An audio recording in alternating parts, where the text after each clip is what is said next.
All right, good evening, everyone. Happy New Year. Did you come blessed to receive?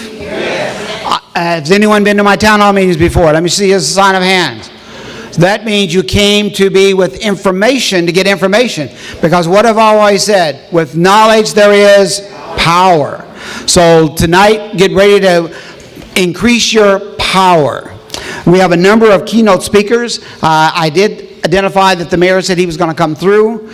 And when he does, the speaker that is currently speaking, after that person will have the mayor come and speak.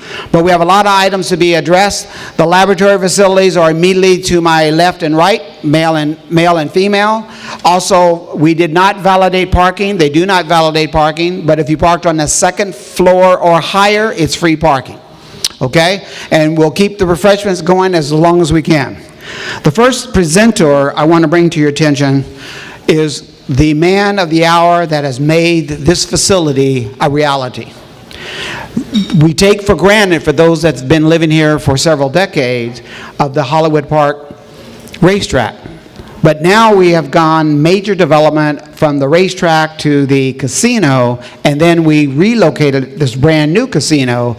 And we want to thank Devin Kumar and his staff for not only providing us this facility, but the refreshments as well. Let's give them a hand. But we have a project manager that has worked with me since I've been on the council since 2003 that had a vision that I wanted to partner with the city of Inglewood and be part of the footprint to make a difference of our quality of life. He's identified that, yes, there's going to be a lot of disruption temporarily. But we know it's only temporarily because permanently we're going to have a quality, wholesome development and environment. So I want you to please help me recognize Mr. Gerard McCollum II on the Hollywood Park Retail and Entertainment District, and he's going to provide us an update this evening. Let's give him a hand if you would, please.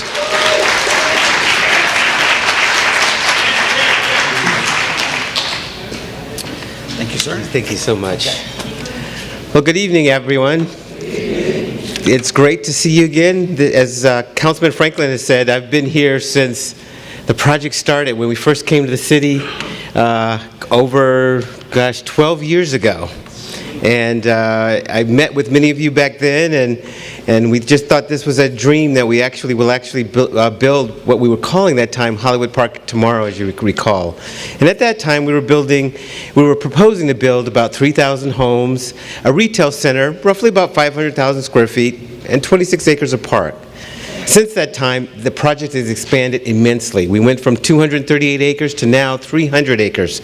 So the top half of the project was acquired in 2014 by Mr. Stan Kroenke, and we came up with basically a joint venture run by the Kroenke organization to come up with what is now Hollywood Park. And I'll give you a little bit of overview of Hollywood Park, and what I'm going to do today is, like, for every town hall meeting, I've always gone over what was going on with the stadium, what was going on in the stadium. But the questions that I've always come back to you is, what about the rest of the project? About 20 days of the year, we'll have stadium, it'll be great, it'll be fun, and you know, the Rams will win, and the Chargers will win, and we'll all have a good time. But what about the rest of the 20 days of the year? What happens after the rest of those 20 days of the year? So we're going to talk a little bit about what is going to actually happen when the stadium opens in 2020. So this is basically an overall site plan. I wonder if I could take this with me a bit. Maybe not. So this is the overall site plan. This is Prairie Boulevard here, and this is Century Boulevard. So right now we are right here at the casino. Yeah, if you can. So right now we're here at the casino.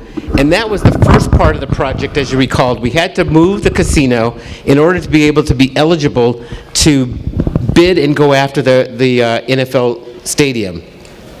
And so the casino used to be right about there. We moved this here. What you now see outside of you, if you're going to top of the parking structure on the third floor, if you're ever out on a sunny day, you'll be able to see a lot of the construction from the third floor of the casino.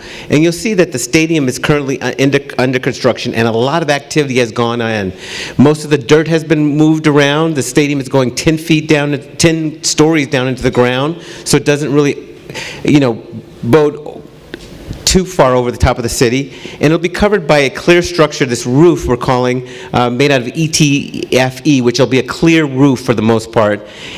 And on the opposite side of that stadium will be a performance art venue for about 6,000 seats down to about 1,500 seats. So these are be for smaller shows, theater that will happen, that wouldn't necessarily happen at the Forum. It's on a much smaller level. So if you went to downtown, you went to Club Nokia or Microsoft Theater, those are downscale theaters that handle different types of audiences, and that's what this performance arts venue will do. And in the middle of that sits about a 2.5-acre plaza. And that plaza will be open to concerts and outdoor activities, anything. We're hoping to at some point to get the NFL Combine in that facility. So there'll be a lot of activity going on outside of just game days. What we preserved from the Old Hollywood Park project is the 26 acres of parks. And what I mean by that is that the first part of the project that's going to open in 2020 will be Lake Park. So you'll see the stadium, the performance art venue, and Lake Park open.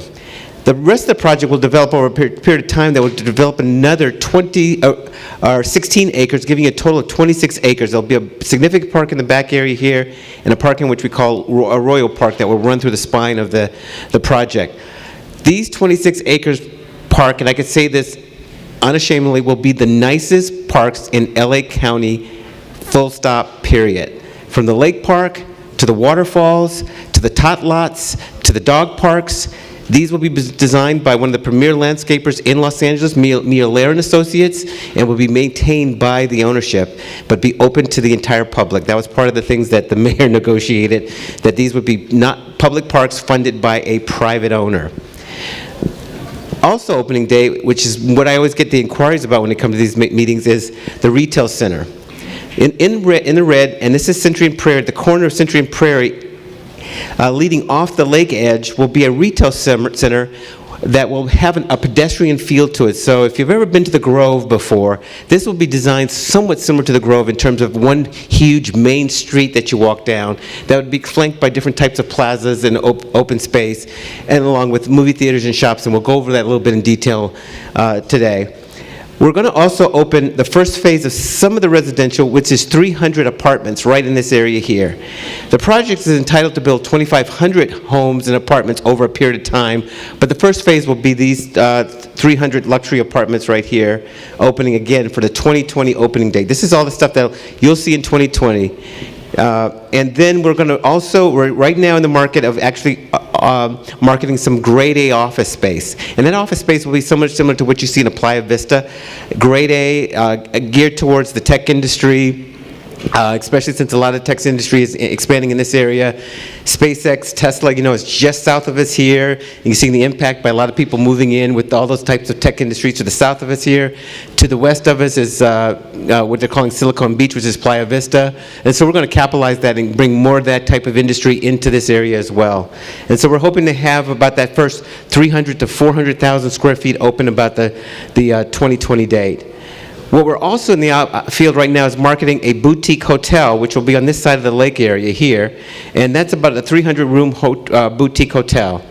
And that's out being marketed right now. We don't have a name brand yet. We have several people competing for it, and at some point I'll be happy to come back and tell you who that is once we settle on that deal. I'm going to go to the next slide here. So you probably can't see this from the back area here, but this is basically a detail of how far we've gone beyond schematic design into the retail center. We'll be coming into Chris Jackson's department in about 2 or 3 weeks, submitting what we call plot plan review. This means we are now moving into the phase where we're hoping to begin to start construction of the retail the latter part of this year, September, October, so that we could try to meet that same 2020 deadline as well.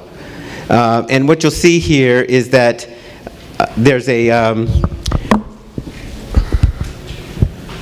where's that?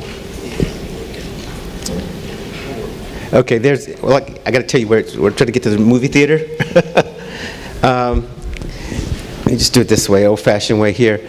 Right here is a movie theater that would go in, and this is one of those multiplexes, 13 to 16 seat movie theater.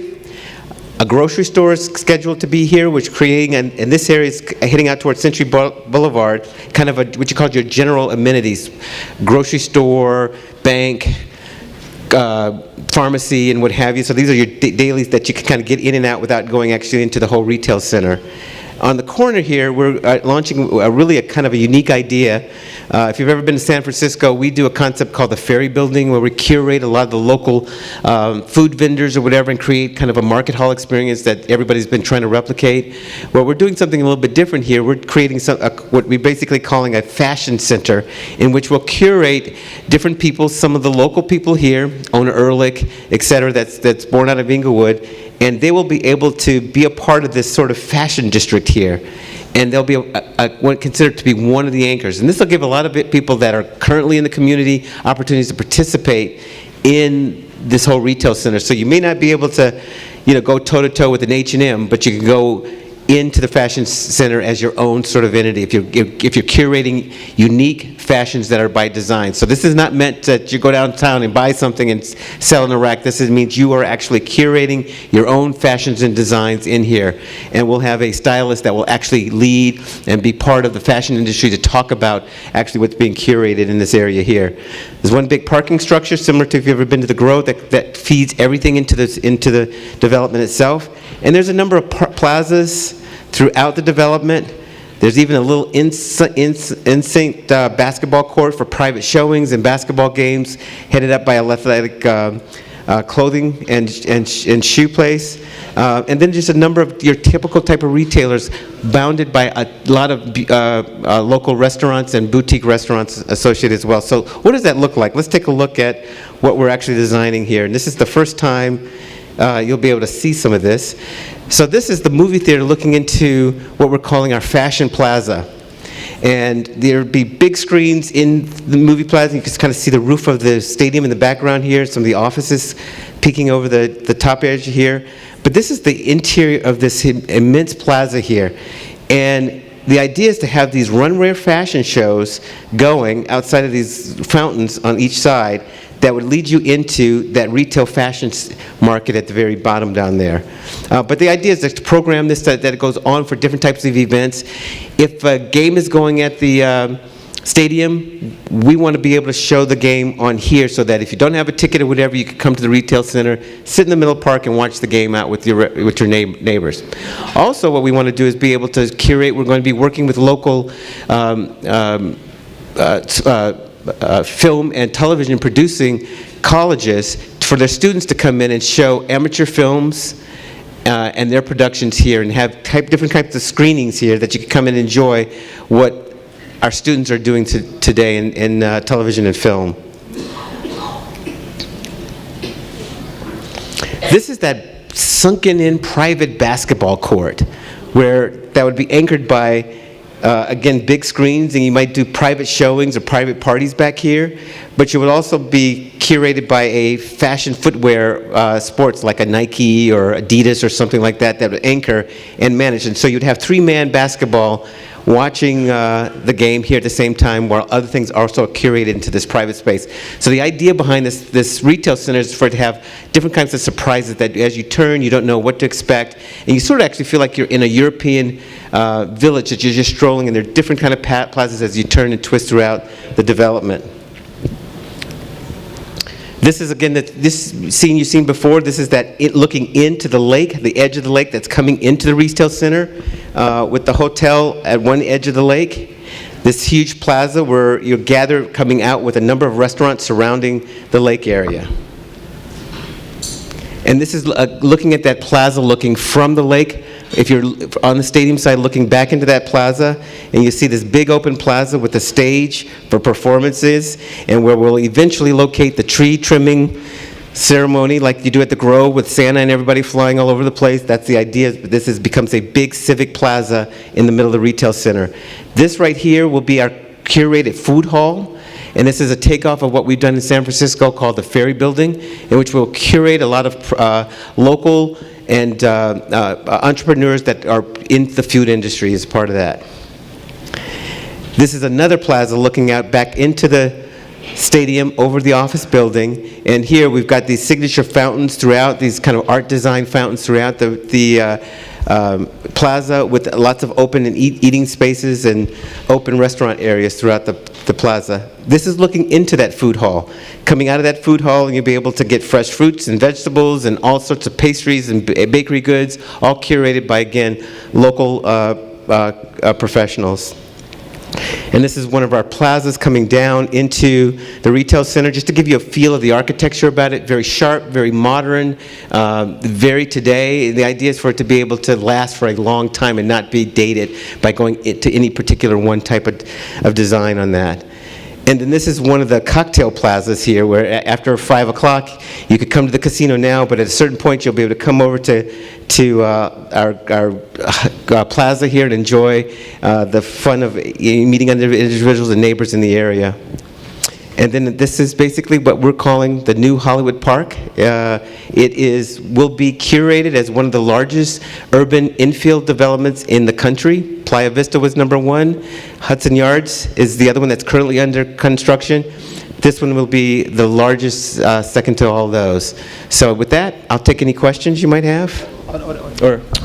So before we take any questions or comments, we actually have a special guest that came to join us, and he has many meetings to go through. So I ask for you, we'll take your Q&A, question and answers momentarily, but because the mayor has to rush to other events, he's running late as we speak. So without further ado, please help me recognize our distinguished City of Inglewood Mayor James D. Butts Jr.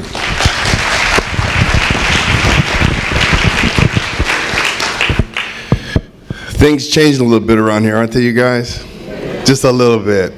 You know, I really want to, give a lot of credit to Ralph Franklin. He held these town hall meetings regularly through the years when we didn't have nothing to talk about. And I say, Ralph, what do you talk to those people about all the time? But now we really got a lot to talk about. I also want to recognize a real pillar of this community, and that's Gerard McCallum. Let's give him a big hand. I've been in public service for 45 years, and I've dealt with thousands of people. I've had the privilege to meet 4 presidents, a lot of movie stars, and a lot of great business minds. Gerard McCallum is such an asset to this community.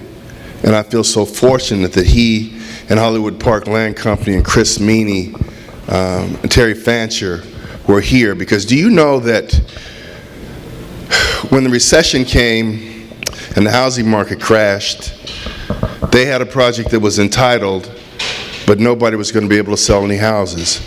And they could have just bankrupted that limited liability corporation, and they could have just ran off and left this a big empty hole. But they didn't. And they were richly rewarded for not doing that. Now, how many people here have lived in Inglewood, and keep your hands up until I get past you? How many people have lived here for 5 years? Raise your hands. How many for 10 years? Now, when I exceed you, you got to put your hand down. How many for 15 years? How many for 20 years? 25 years? 30 years? 35 years? 40 years? Okay, now 45 years. 47 years. 48 years. That's 1960. How many? Okay, so yell out the year. Anybody here in 74? Anybody here in 73? Anybody here in 72? I started here in 72. Anybody here in 1970? Okay, now it's getting scary. Anybody here in 1968?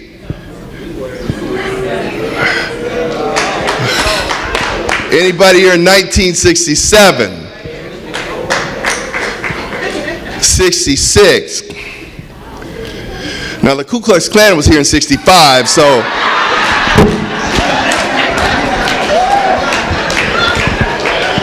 1965, 1964, oh, come on now, 1963, 62, so you're the first black man here. 1961, okay, when did you get here? 1960, so I want you to know something. I want you to look at this. For me, the Alpha and Omega for Inglewood started in 1967 when Jack Kent Cooke came and built the Forum, moved the Lakers, Elgin Baylor and Jerry West from the sports arena near the Coliseum to Inglewood. 1972, he acquired Wilt Chamberlain, and the Lakers won their first championship here in Los Angeles. Then we went into the Showtime years with Magic Johnson, Kareem Abdul-Jabbar, Wilkes, Worthy, Rambis, Cooper, Norm Nixon, A.C. Green. Who's that? Byron Scott, but can't forget Byron Scott. And those were the days that made Inglewood. You know, there was the Kings, the Lakers, Showtime, the Forum was going. The track was drawn 38,000, 43,000 a day, 6 days a week. Seattle Slew ran here. Everybody knew who we were. And we were doing okay. Then, 1999, the Lakers and the Kings leave for the Staples Center. Somewhere along the way, they allowed off-track betting so that you didn't have to come here to bet your horse. If you lived out near Santa Anita, you could bet your horse now near Santa Anita. And the track crowd started to die. And they got down to about 1,000 people a day from an average of 43,000 a day. Then the recession in 2008. Then the housing market crash. And then I came back and foolishly ran for mayor in 2010. So here's where we were in February 1st of 2011 when I was sworn in office. We were down to our last $11 million. We were burning on the average $50,000 a day more in expenses than we were taking in revenues. On a straight line basis, we would have run out of money within 7 months. We were insolvent by our balance sheet because we owed the employees more in accrued leave time if they all left and had to be paid out than we had in the bank. Our bonds were darn near junk rated. We trimmed trees. We have 19,000 trees in our inventory, and we were trimming about 1,200 trees a year, which meant whether you needed it or not, we would trim your tree every 20 years. We had 2 street sweeping machines that were older than 35 years of age, and we had 2 street sweeping personnel for 9 square miles. One of those machines was broken at all times, but it worked out well because one of the street sweepers was injured at all times. So we had a perfect symbiosis between equipment and personnel.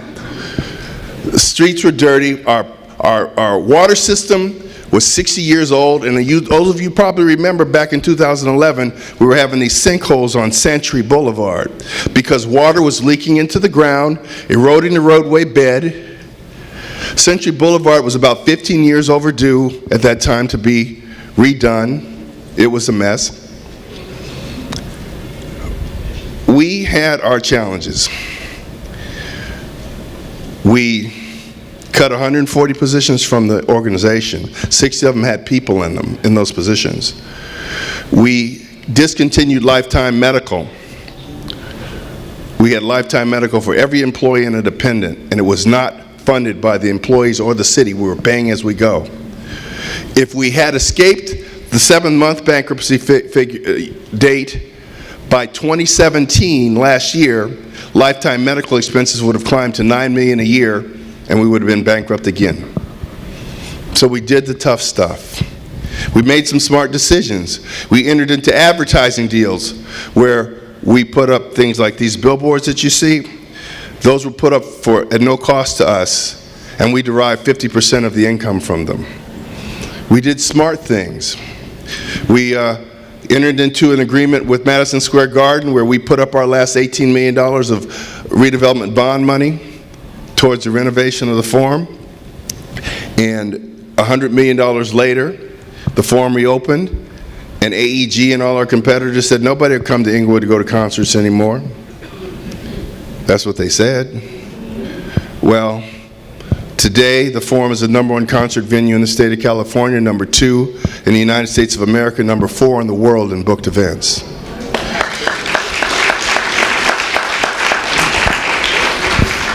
In 2015, we announced that we were going to seek an NFL team in Inglewood. And again, everybody said, the NFL will never come to Inglewood. They just use them as leverage against St. Louis. January 2016, the NFL and the Rams committed to build a $2.6 billion stadium here in Inglewood at no expense to the city. And Gerard just named all the benefits that came with that deal. It was one of the best deals ever negotiated in the history of sports. And the Rams and NFL said they were coming here. January of 2017, our rivals for the move, the Chargers, said, hey, can we come to Inglewood too? And we said, yeah, you can come on. June of 2017, a little more than 6 months ago, we entered into negotiations with the Los Angeles Clippers to build a state-of-the-art NBA arena across the street from that development that will consist of their corporate headquarters, their practice facilities, and a 18 to 20,000 seat NBA arena. It'll be a total of $1 billion project. That project should yield $10 million a year in property taxes. $1.4 million of that will go to the city of Inglewood. About $7 million of that will go to the state of California. And what do property taxes in the state of California do? They fund schools. I feel some of that should come back to our Inglewood schools because that's money they never would have had. But we have people that will try and convince you that we have enough. We have people from New York that will tell you that that's too much traffic. Have you ever been to New York and seen the traffic? There are people that think we are stupid, that they will tell us when we've had enough. Well, we'll tell them when we've had enough. Now, here are the things that are going to occur over the next few years. In 2020, the Rams and the Chargers will play their first game here in Inglewood, California. In 2022, we'll host Super Bowl 61. In 2023, we'll host the NCAA Championship Bowl game. These are things that are already set in stone. In 2024, as things keep going along, the Clippers will play their first game in Inglewood. In 2028, we'll be the host for the opening ceremonies for the World Olympic Games in Inglewood, California. But you know what's better than that? In October of 2017, we opened negotiations with the LA Philharmonic to move their youth orchestra program to Inglewood, California.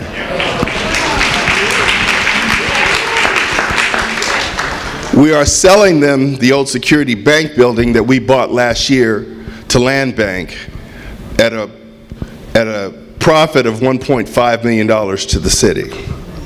And Frank Gehry is going to redesign that building. They're going to expand the youth orchestra program from 1,000 students to 2,000 students. A large number of those will be Inglewood youth that will be mentored, in contact with some of the best orchestra talents in the world.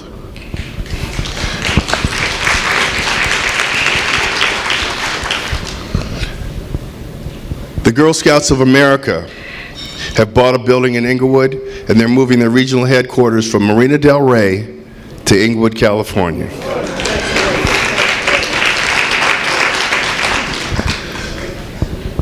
A little less than 2 weeks ago, we had the opening of the long-promised, but worth waiting for, $27 million senior center.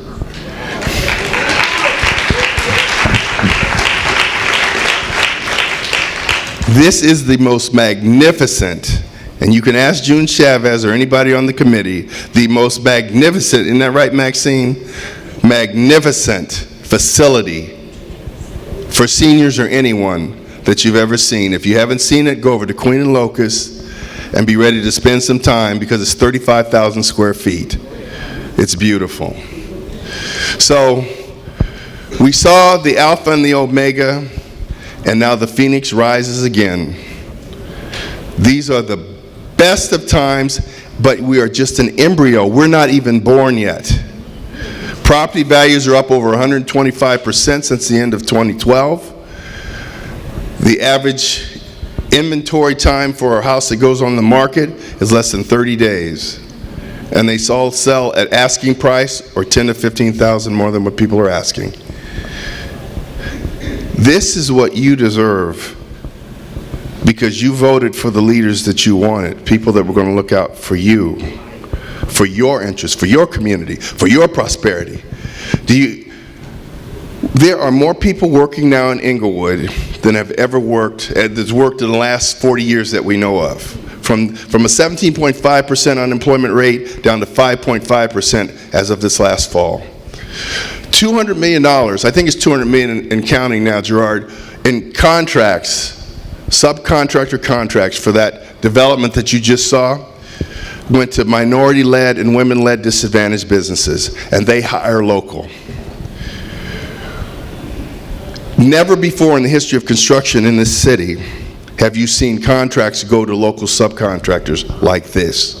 They'd always go to the guys from Orange County because those were the developer and they bring their own people. Well, we insist in our development agreements that we have local hire and we have local subcontractors because everyone should benefit from the prosperity that's being developed for this region. And what's happening right now, we're changing the whole economic paradigm of the county. In the next 7 to 8 years, there will be $15 billion in construction and economic activity centered right here in the city of Inglewood.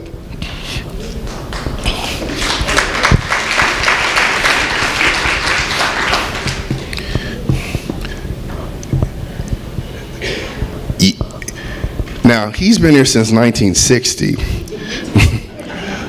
but you were here in 2018 to see when everything changed in the county of Los Angeles. So I want to say congratulations to all of you. There's so much for us to do, but these are actually the best of times. Thank you very much for your support. Thank you, Councilman Franklin, for the time.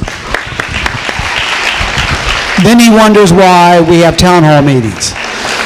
The mayor gives global impact of the city, so a little bit later I'll give you more details. But if I have Gerard McCollum please come back and join us, because part of the presentation is focusing on the Hollywood Park Entertainment District.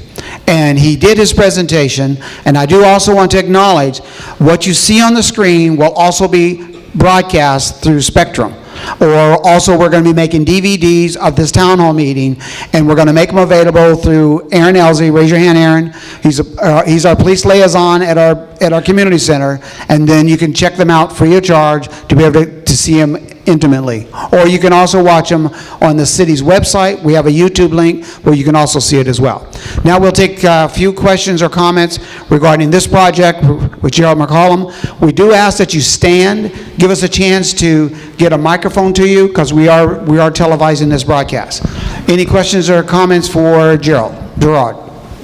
Just going way in the back. Can you get it? The development seems real nice, but you didn't mention anything about parking. Where's all these people going to park? Yeah, so on the site, I don't have a parking map in here. We have 12,000 spaces on site, 9,000 dedicated strictly to the games. There's 44,000 parking spots within a mile and a half of the site. The place will be overparked. Next question. And then also, just let you know, there's a new parking, multi-level parking structure that will be used to accommodate, that we use, that we use to help accommodate that. And then also, we have this parking structure behind us, which is a 4 stories as well. Go ahead, young lady. Yes. How is the traffic going to flow when all of these venues are going? Are they going to go at the same time? How is it going to They flow? really won't go because there are different seasons for the different sports. Yes. But what we're doing with a lot of the infrastructure improvements, you see, like we did some of the widening on Century, some of the widening on Prairie, turn-off lanes. We're actually doing an integration with the city for intelligent traffic signals that will actually computerize a lot of the signals throughout the city. So when you're going out of a game, the signals will all sync to be able to get traffic to flow faster in and out of the site itself. And so we're improving pretty much all the areas right around the stadiums. We're also coordinating with the rail system that'll be coming in for shuttle drop-off systems, and we'll also be doing like for game day, similar to if you've ever been in the Hollywood Bowl where they bus everybody in from different parts of the county to reduce the overall traffic impact. We'll be doing those type of programs as well. And let me piggyback with it as well. For those that don't know me, I sit on many chairs, and I have many committees. I happen to be the chairperson for the Metro Service Council that deals with public transit, and the mayor, James C. Butts, is now on the board of Metro Board, and we have been instrumental on earmarking. This is not working. We're earmarking the actual first mile, last mile of a light rail system we're working on from the Florence and Market Street, where there's going to be the new train station, to have light rail, think of Disneyland, coming all the way down Florence to Prairie to drop off right where the old Airport Park Hotel used to be, for those that remember that location. And it's going to go back up again, and it's going to drop off on some future sites that we've identified that is just south of Century. Then it's going to go back up again and work its way back through Market Street to downtown. So we are working on this, and so that way we can make sure that we are able to provide the public transit as needed and mitigate the amount of vehicles that's going to be on the road. 2 more questions, this gentleman here and the young lady over there. You did mention a walking path in the structure. Yes.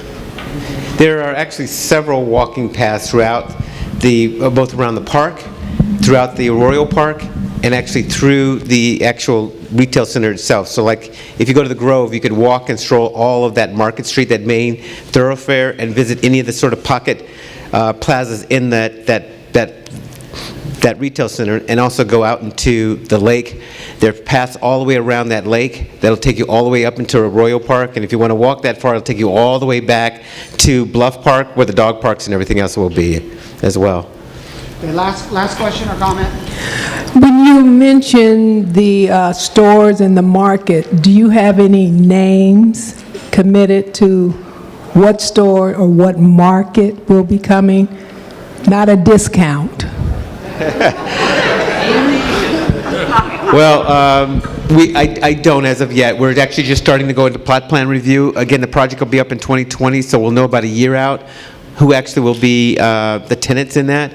We have a team out, and we've actually gone in partnership with the city to various conventions or whatever to start marketing who will actually be on site. I can tell you, based on the cost of this project, there ain't going to be no discount in here. Okay. All right, thank you. Move on. Give my hand, please. Thank you so much. I really appreciate it. Thank you. Gerard, are you going to be around for a couple minutes? Okay, because there's some people still have some more questions to ask you. In the interest of time, I'm very limited. Yeah. I'm on a time restraint. And as you know, the mayor can be the gift of the gab. And so you've got the global effect. But the reason why we have the town hall meetings, and I've been doing them since I've been in office since '03, is that I like to talk to you about the nuts and bolts of the city, particularly in District 4. So you're going to hear my presentation, which will be toward the end. And at that time, I'll be asking for you to get the pen in hand and get your paper ready, because I'm going to give you a lot of bullet point things specifically going on now and in the immediate future that's going to impact your quality of life and your means of transportation. But before we get there, one of the pet peeves that I have being on the council is having to go to front of your house and dealing with the utility companies, because all of a sudden nature takes its course. You have equipment, piping, etc., like a life, wears out. And all of a sudden, we have the water main lines busting, and all of a sudden, what do? And as soon as the utility company says, we need to increase the fare, the first thing he says, oh, no, I can't afford that. But at the same time, you're going to say, but I want to make sure my water's on when I turn on the faucet. It's no different than when you put your key in the ignition of your car. You said, look, I put it in, I know it's going to start. So when it don't start, guess what? You get angry.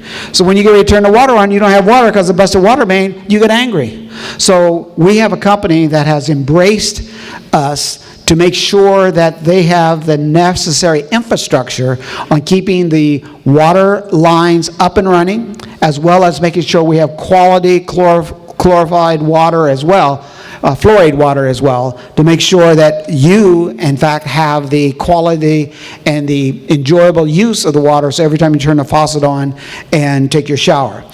I actually have the distinct pleasure of recognizing a young lady that actually, she's almost like family, because you don't know, but in my 13 years during the Toy Food Drive, she has been one of the individuals that spearheaded the support to make sure that our children and their families of need get taken care of.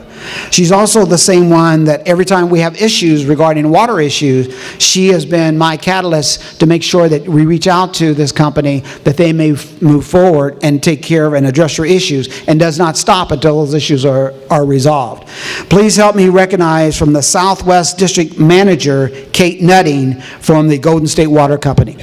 Come right this way. And she has a team going to join us as well. If you have Golden State Water, take copious notes. Come right this way. Thank you, Kate. Introduce your team for me. Yes, I will. Good evening, everyone. Thank you so much for that very warm welcome, Councilman Franklin. I was a little nervous coming up here because I just heard the mayor give a great talk about the amazing things that are happening in Inglewood, and also Mr. McCollum talking about what's going to be happening right here, and I'm here to talk to you about water, which isn't quite as exciting. So we'll try to make it exciting, but those are a couple of tough acts to follow. As Councilman Franklin said, my name is Kate Nutting. I'm the General Manager for Golden State Water's Southwest District. I have a couple of other people who will be presenting here today too. We have Dave Schulteis is our water quality engineer, so he'll be giving the water quality update. And Bill Schwartz, our capital program manager, will be talking to you about some capital improvements that are going on in the city. So just to briefly go through, I'll give you a little overview of our water system, and then Dave will talk about water quality. Bill will talk about infrastructure improvements, and then I'll finish our talk talking about our rate case that is going on, and talk to you a little bit about water rates. So just to talk to you a little bit about Golden State Water Company, we serve 1 million customers, or people across California, through 261,000 service connections. We've been around since 1929, and we have 7 different water systems, or water districts throughout the state, and 38 different water systems. We have 20 different customer service areas within 75 communities in the state, and we do have a 24-hour customer service number. So anytime, day or night, any day of the year, you can call our 800 number and talk to a live body. So some of our competitive advantages of Golden State Water Company is our infrastructure philosophy. We believe strongly in water reliability and making sure that we have the infrastructure to do that. We replace our water mains very competitively compared to other water systems.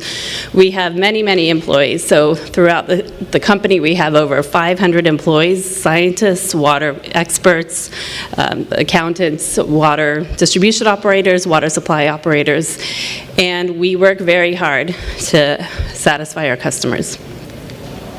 The Southwest District has about 55,000 service connections, so we're the largest district in the company.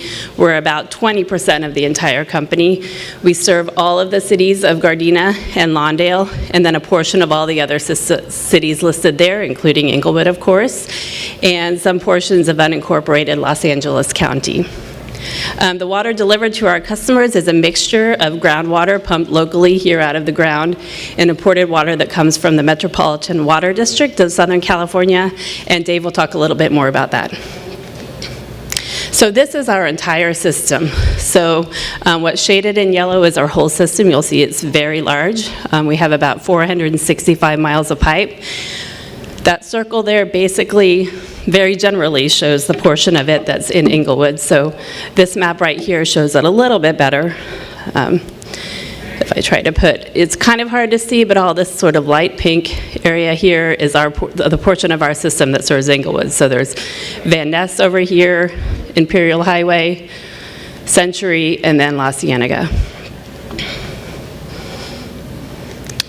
And so now I'm going to turn it over to Dave for a couple of minutes to talk to you about water quality. How do you work? It's just back and forth. Thank you, Kate. Good evening, everybody. So I'll talk to you a little bit about fluoride first. Does anyone know why we add fluoride to our drinking water? Correct. It's to promote dental health, specifically to help prevent cavities. And does anyone know where the sources of fluoride come from? Fluoride is actually naturally occurring in the environment, but we also add a small amount of fluoride to increase the level to the level that's recommended by EPA for optimal health protection.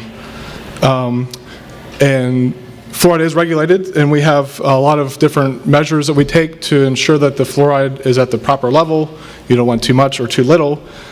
So at each of our treatment sites, we have continuous online analyzers that will record the readings and will actually alert one of our operators if the levels go outside the control range.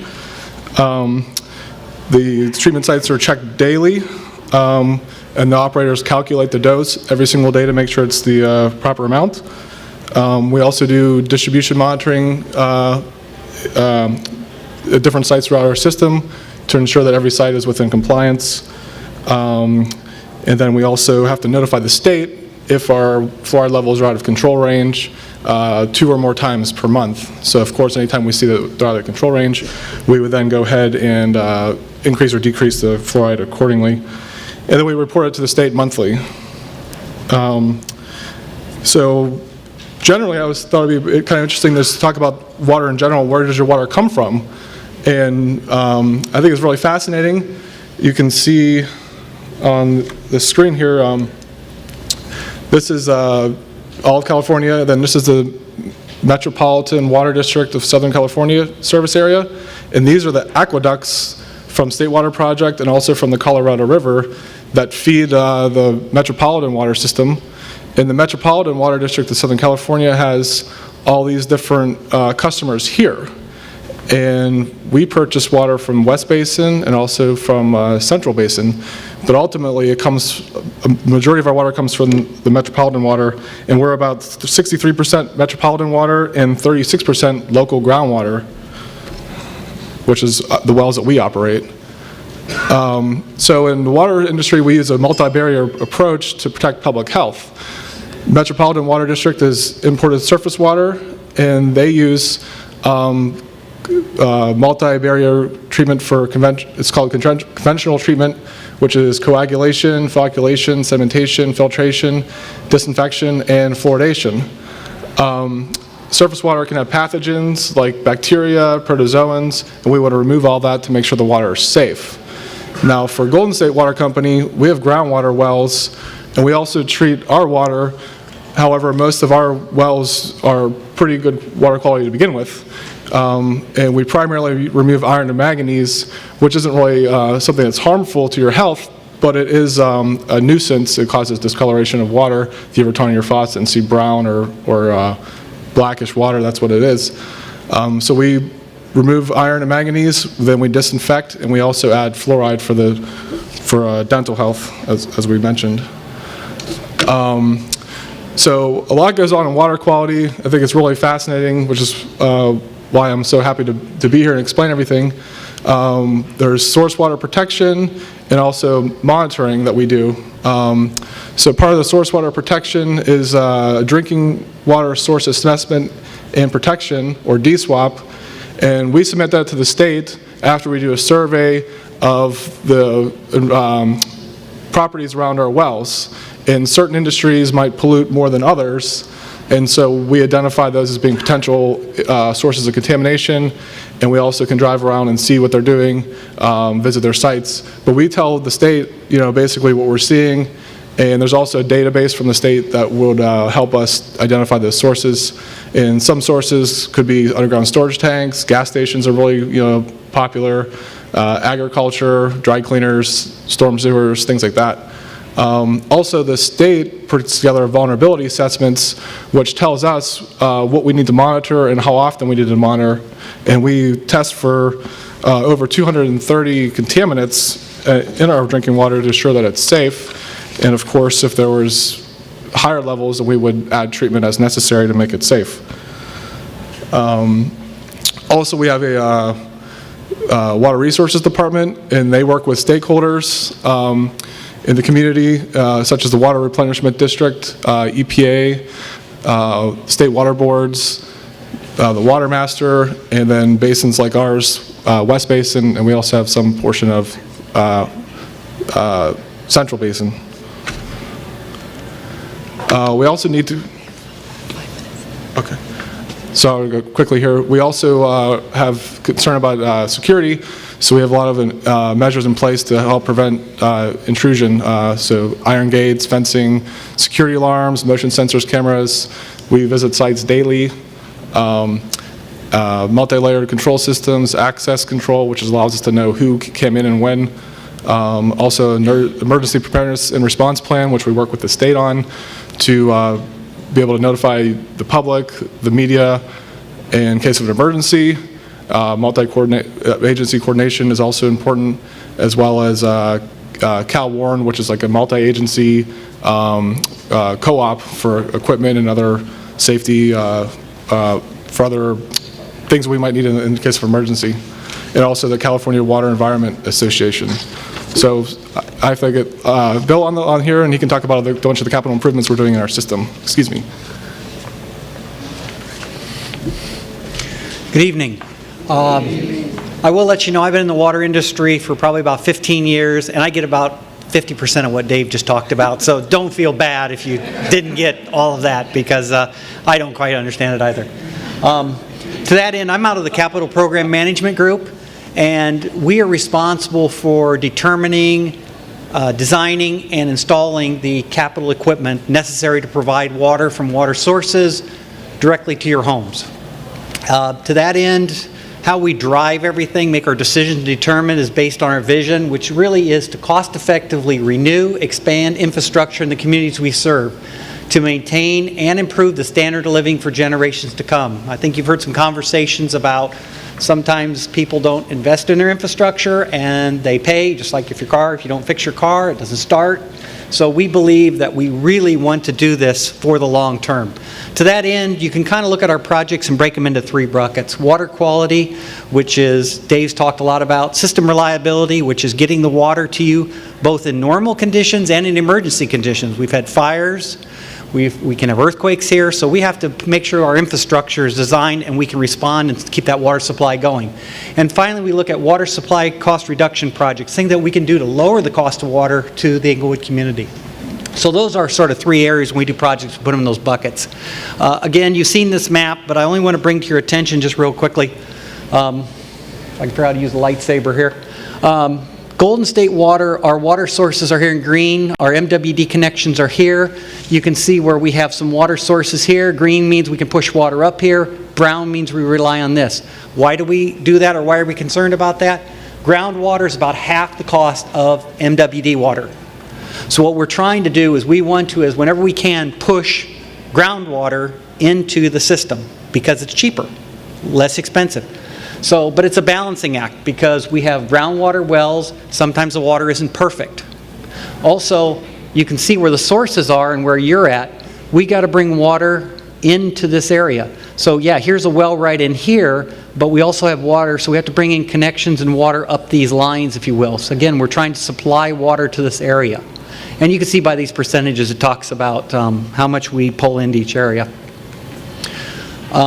So to that end, when you talk about water quality products, we do these various projects. And again, we're trying to improve water quality. We have to meet both federal standards, state standards, and from the inputs from you folks. So if you don't like the water, there's an issue, you contact us. So to that end, we tend to invest a lot of money. A lot of this SCADA is automatic systems, so we can control them remotely. Again, we optimize. So we're trying to blend groundwater with surface water, and surface water and groundwater don't always necessarily agree with each other. They have different physical characteristics, they have to be treated differently, and when they interact, they produce things that we have to handle. So we need to really look at control here. Nitrification, again, nitrates and nitrites are two things that are regulated by the Division of Drinking Water. We have to make sure that we don't have an issue with nitrites and forming, and that's an issue, again, with surface water and groundwater. Surface water being the MWD, State Water Project water, and groundwater being our wells. And finally, we have to do enhancement at our well sites to be able to make sure the water we send to you is in good shape. Some of these wells are older wells, and wells are very expensive to punch. Some of them are $1 million to $2.5 million per well. So we have to make sure that we stretch that asset out as far as we can, and sometimes we need to do some treatment at the wells or work at the wells to make sure that water quality is where it needs to be. Overall, in this category, about $3.4 million. Pipeline management, just real quickly, these are the whole system reliability issues. Make sure pipelines don't rupture, make sure water's there. And again, these are all pipelines that we put in. This one we're putting in 19, but all of these pipelines feed what you saw on that map earlier. About $13 million total. From a water supply cost reduction, again, we're looking at trying to reduce water cost. So this includes putting groundwater treatment. Dave talked about manganese. Also, on these two plants, we're looking at trying to do some advanced treatment to try to take groundwater resources that potentially are right now stranded and get them back online to try to reduce cost. And finally, we have various water quality projects, and again, all dedicated to try to reduce that imported water, which is about twice the cost. Total $12 million in projects. So roughly, we put about $28 million into the water system to supply water to the city of Inglewood community. Are we out of time? Yeah. Are we out of time? Wrap it up? Okay, yeah, so I think we're just about out of time. We had a few more slides, but what I can do very generally, and I will say I will be here after the meeting to take any specific questions, but I did want to make you aware that all of those things, maintaining water quality, meeting regulations, and making sure that our services are reliable means it costs money. So we have a general rate case that we have to file every 3 years with the Public Utility Commission. We just filed one in July of 2017 for rates that will take effect in 2019.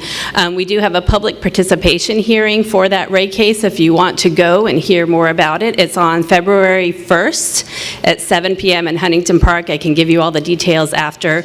You should, if you haven't already, receive a notice about that in the mail that will have all the details too, but I will be here after the meeting to talk to you about it. Let me say a few things. So let me interject. Give him a hand if you would, please. Anybody knows when you have the town hall meetings with yours truly, it's where the rubber meets the road. So I want to talk and ask those residents that live on Spinning between 108th on the north to Imperial Highway on the south to give them a hand putting in new water lines for you, as well as new fire extinguishers as well, fire hydrants as well. We also have, because I've been around a few years, we also have the issue at 117th and Cornbloom, where their facility is located, that they reached into their pockets and maintained that cleanup area that was part of their property. We had the broken water main on Atkinson Street. We took care of that one. We had one on Chenera Avenue. We took care of that one. We had one on Thoreau. We took care of that one. This is why I'm sharing with you that it's critical that you interface with our water providers to identify that they value the city of Inglewood and their clients and customers, and they do the extra things needed to make sure you have little to no interruption of service. And also when it comes to quality, I want to reach out to those that live in the Imperial Village. You had a number of issues regarding the quality of water, and I see you out there as I'm looking, and they're going to stay afterwards. And if you still have that issue with them, please make sure that you take time to talk to them one-on-one. They will take your personal information, and they'll reach out to you as well. So I'm going to allow them to we'll take a couple of questions, but we're really behind on time, and so I want to move forward on that, but I see the young lady behind you, Brother Mann, and then we'll take Brother Mann next. If you'll stand up, please, so we can get you on camera. No. Good afternoon. One question. I'd like to know if the Golden State Water Company has a summer program for youth where they can learn to be chemical engineers or know what is necessary. And if you do, fine, we need the information. If you don't, you need to take it back and maybe consider it. That is a great idea. Thank you for that question. We don't specifically have a program like that. We as a company do support many programs that want to do that kind of water education. I know West Basin Municipal Water District, who we purchase Metropolitan Water from, they have a lot of programs, so I could look into that if they have something like that. And it is something that in other areas we have put together. So it's something that I could look into because I think it's a great idea. Okay, thank you. Mr. Manning, get the mic, please. Good evening. My question is, the young man that gave the spill on water supply cost reduction projects, just what are you talking about here? How is this going to impact us? When you say reduction in the projects, how's that going to help us as consumers? So what that is, and I apologize, we had to kind of rush through that section because we were running a little bit behind, but those are projects that are specifically for our groundwater wells. So we have some groundwater wells that are not running right now that we need to do work to in order to get them running. And when we get them running, that means we'll have more groundwater to serve the system as opposed to water that we have to purchase. And that groundwater is about half the price of water that we purchase. So by doing those projects, our water supply costs will go down. The question is our rates going to go down? The answer to the question is no, it's going to avoid from going up. And then also, just so you know, that those that live in Lock Haven, they also have a well at 111th Street in Yukon, which they're refurbishing as we speak. One more question regarding the subject matter or comments, and we'll move on. Gentleman next to Mr. Manning. I just wanted to know, how does your water company compare to the other water companies across the country in terms of quality? And is it just coincidental that all of the areas that you cover seem to be more predominantly black? So in terms of our water quality, I would say, yeah, most of the water systems across the country have very good water quality. The United States, and particularly California, has very stringent water quality regulations. So any city that you live in, I think you can feel comfortable that the water is safe to drink, including the ones that we serve.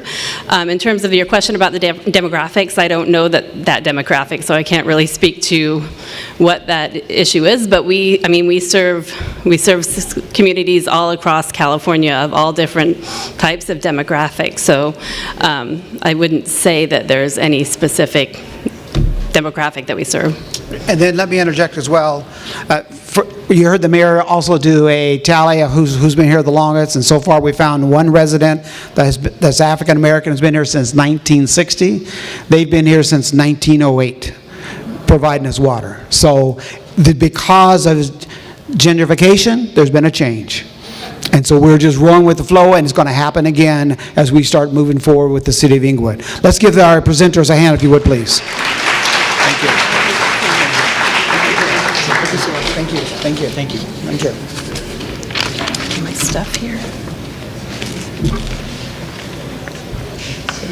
Yeah, give it to him. Thank you. So before we get to the next presenter, and again, I want to say, this part of the segment is where the rubber meets the road, and I saw several Imperial Village residents that have bent my ear repeatedly regarding your water quality. Do not let them get away without you having some choice words of labor of love of what you're dealing with, so they can at least address those concerns, if you would please. We have a number of people in the audience I want to recognize. First of all, everyone has a boss. And I've been married for over 44 years, and I have a boss. So when you go outside at the information table, please let my wife, Juanita Franklin, know that you value our labor of love. In addition to that, I have my daughter, my oldest daughter is out there at the information table doing the handouts, and that is Felicia Franklin. Please give her some love. And then also the young lady that's came on board with me since 2008, Claudette Matthews. You know, behind every good man is a good woman. And I got 3 out there today. So show some love, please. And also we have a number of individuals that volunteer their time and labor of love, and I also want them to stand and be recognized. From the art commissioners, Vicki Banks, District 4, representing our location. Thank you very much. For the Citizens Police Oversight Commission, Linda Smith, District 4. Linda, raise your hand so they can see you. You're our representative. For the Construction Appeals Board, Gene Eldridge. Please stand and be recognized. Give it to Gene. And by the way, Gene has served on several commissions because that's how he truly values giving his labor back into the community. The Housing Advisory Board, give it up for Cheryl McClellan. There we go. She's a resident right around the corner from us. Human Affairs Commission, Dorothy Cole. Please stand to be recognized. Parks and Recreation Committee, our chairman and District 4 resident, Willie Agee. Stand up, Willie. He's also the young man that we just named our playhouse after. Many years. Parking and Traffic Commission, Barbara Brooks. I thought I saw her. Okay, Planning and Zoning Board. Oh, there she was. Sorry about that. Planning and Zoning Board, Terry L. Coleman. The Senior Center Advisory Board, the one you heard the mayor just talk about earlier, Maxine Toller. Please recognize them. We have a number of block club captains, and if I miss anybody, please stand because we want to recognize your block. 2nd Avenue Block Club, Cheryl McClellan. 5th Avenue Block Club, Lawrence Haley, way in the back. 6th Avenue Block Club, Charles Cobb. We have Chenera Avenue. I think W.G. Howard Jr., is he here? I know I saw... Okay, if there's representative from Chenera Avenue, just raise your hand so we can recognize you. I know I saw a couple of y'all here. There we go. I also have Lamole Avenue. If you're in here, raise your hand so we can be recognized. Maxine Belford. Okay, we also have Van Ness and Spinning Avenue, Dorothy Cole. She's over there as well. And then we had the young man that blessed us to start our meeting on Van Wyck Street Block Club. Please help me recognize again Pastor Johnny Blakely. For several of the individuals out here representing the city, so I just want you to know, you may see me as the main figurehead, but I need a lot of help. And part of the presentation you're going to have, I'm going to be presenting where the rubber meets the road, is that I have me a backup partner, and he's from the City of Inglewood Public Works Department. He's one of our engineers, Eloy Castillo. Thank you very much. Recognize Eloy. Because we will be talking about Crenshaw and Century Boulevard. Eloy will have my back if you jack me up. For those issues that have concerns regarding homeless issues, cannabis dispensaries, garage conversions, parking on the grass. We have our director of code enforcement, Jerry Tucker. Please stand and be recognized. So these individuals here, I'm telling you now, so you don't need to come to me. Them the ones that go out there all the time. You feeling me? And then also one of our District 4 representatives that lives in Imperial Village, that is the assistant to the city manager. Please help me recognize Tanisha Johnson. Right there. And then, last but not least, I want to recognize a very dear friend. So when I came here in '74, they embraced me from the very beginning, and we've been family from ever since. When my kids were growing up, her kids were growing up, and we would take turns to take each other back and forth, the kids back and forth to school. And her son is now with the Inglewood Police Department. Please help me recognize Rosa Aguilar. Rosa, there she is over there. So we have a lot of family in the house, and we have a lot of issues in the house, and which leads me to the next presenter. Because for years and decades, we've had a number of blighted locations. And also we've had issues where we wanted development, but developers that we wanted didn't want to come to Inglewood. Now that has changed. And so now we're doing smart thinking about what type of development we want. Because I heard someone else say, and we echo those same sentiments, we're tired of discount. And you know what? That's all we could get. But guess what we get now? You heard Gerard McCollum. No, we are into the Saks Fifth Avenue, Macy's, and those kind of stores now. And so I will be taking another survey between now and this summer as to the retail stores you're shopping at. And also a new rude awakening that now people are shopping online. This Amazon.com has really caused a major closure to a number of brick and mortar stores that used to be in shopping centers. So these shoppers have now figured out a new way of shopping. That being the case, it has a domino effect when you have a major developer such as Hollywood Park making the determination of what kind of retail can I get here that will get you out of your house and not on your computer to come and patronize. So that being said, please help me recognize the economic director, Christopher Jackson. Chris Jackson. And while he's coming up, I want to recognize one other person, or I should say two. I want to recognize my dear friend, Dr. Dennis Young, and his board chair, Richard Williams. They're from the Children's Dental Center. If anybody knows, would you please stand up, doctors, so we recognize you. If anybody knows when you're trying to raise a child and trying to get them to focus on their education, the challenges that they have when they have their teeth are bothering them. Dr. Young has gone in his pocket and has got a number of sponsors to help those that are very low income families, to help those children to be able to get their teeth properly fixed and taken care of. And he's been here well over 10 years that I've been here for 14 years on the council, and you were there before me. So that's just his labor of love. And he's also reached out to USC and UCLA students to also work in his program as well. So let's give it up for the Children's Family Center, Children's Dental Center. Okay, it's time for projects in the District 4 and throughout the city. Christopher Jackson. Hello, Council District 4. You guys look great out there, let me tell you. I want to, first of all, thank the councilman for giving me this great privilege to be able to share with you. This is 2 in a row now. We're on a roll, Councilman. And so hopefully I'm not going to spend a whole lot of time. I'll try and get to the key points that I think all of us need to discuss. I do want to also acknowledge we have our Economic Development Manager, Ms. Sharon Garrett Mann, here. We also and already introduced our code enforcement manager, Mr. Jerry Tucker, here as well. And then one of his staff, Estella Hill, who will come up here, and when you guys start throwing darts, I'll have them here so I can hide behind them. Okay, first things first, let me move along. Okay, just a quick update on it, and you've heard it already, so I won't spend too much time there. You know we're rapidly moving ahead with the exclusive negotiating agreement for Murphy's Bowl, the Clippers Arena. You've heard the mayor talk about it, so I won't bore you with that, but we are moving aggressively ahead with all of that. We have our consultants in line. We're working on the environmental documents, and you'll be hearing a lot more about that very soon. Daniel Freeman, I want to kind of give you an update on what's going on there. The rendering you see at the bottom is a more up-to-date rendering of what is going to be happening on the site. We're going through site plan review with it right now. Building plan check is going to be coming up pretty soon. The demolition of the buildings, if you've driven by the site, you've noticed it's all torn down, right?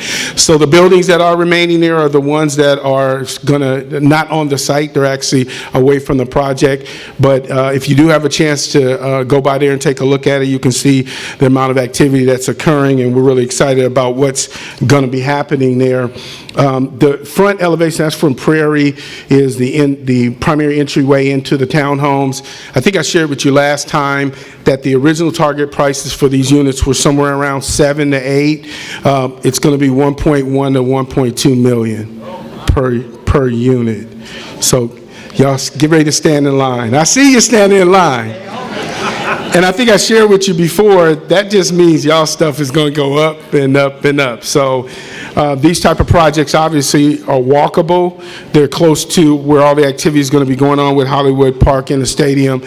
So this is what you see happening in and around that neighborhood. And some of y'all know folks that live around that neighborhood who should be really excited about what's happening with the property values there. But these are going to be state-of-the-art buildings, and they're going to be very impressive. But I think they'll kind of pale in comparison of some of the things I think we're going to see later on in the Hollywood Park project as we get into this type of development. The Metro Station update. You've driven down Florence. You've seen they are moving. The stations are up. The tracks are laid. If you've been over by Faithful Central, you notice that they've taken a lot of those gates down and all that kind of good stuff. So you're starting to get a feel for the landscape of what it's going to look like. They still have a lot of work to complete, but it is starting to take form. They're going to be working over a lot of the bridges and cleaning them up. You may have noticed that they're starting to recoat those. I know some of you looked at them and said, I hope they're not going to leave that dirty bridge overcrossing looking the way it is. It's going to be recoated, and then we're going to be working on doing some really nice things over those bridge crossings to recognize what's going on in the city of Inglewood. And that's there's obviously the station that is our downtown station, and then there's a secondary station over at Fairview Heights as well. So if you've driven up Florence, you've seen that station, which is coming together as well. TOD, Transit-Oriented Development or Design Update. We're working on 2 right now, one which is in District 4, which is the Crenshaw Imperial area. We've been holding a lot of workshops through my planning division, headed by Ms. Mindy Wilcox, and talking about the various things that will be going in and around those transit hubs and those transit locations to facilitate some of what we believe is going to be exciting development in and around that area, and transformative in terms of the way we think about what transit is going to do throughout Southern California. Here's the good stuff. Cannabis. I love cannabis. Councilman warned me about this part of the presentation, and so I have my invisible shield that's in front of me, so you throw whatever you want to throw at me. I want to share with you, and I shared this at the last town hall, that we are very intentional about this issue with cannabis. The city council has been very emphatic about not allowing it. However, there are folks out there who don't operate under the rules of the city. And so what we have done is we have put the appropriate legislation and regulations in effect that makes it clear that we do not allow cannabis dispensaries or sale in the city of Inglewood. All right? Excellent. And the councilman just gave me some literature that I believe you should all have, which talks about our fact sheet. I want to thank my economic development manager, I got you, Garrett, man. I keep going. Man, Garrett, you get rid of one of those names. Sharon Garrett in putting together the fact sheet that you have and the press release that is going out across the media. We're going to let everybody know. But I will tell you this, the councilman and I have discussions, and people that are not used to playing by the rules don't play by the rules. So we have to make sure that we are aggressively looking at what's happening in our city. I will say this, you call the councilman calls me. Then I call my code enforcement folks and talk to the chief of police, and we come up with the strategies to try and deal with these issues. And I'm going to share with you some of the things that are going on in the backdrop. So many of the times when we hear from you, we already have addressed the facilities. We know where they are, but we appreciate the communication that comes from you because you're the eyes on the street. You see what's going on, and you see the impact that's having in to the city. So this district is not unique. This city is not unique. Southern California is not unique. These things are going to be everywhere. Let me just say that again. They're going to be everywhere. But what we have done is we have let everyone that we've come in contact with know that Inglewood's going to be the hole in the donut. You can do it all around. But when you come in our city, we're going to be coming after you aggressively to the full extent of the law to be able to deal with these issues. So let me kind of quickly tell you, this is what we have right now. We have 4 locations that have been identified in the district, most on that great arterial, Crenshaw. Boy, I tell you, Crenshaw.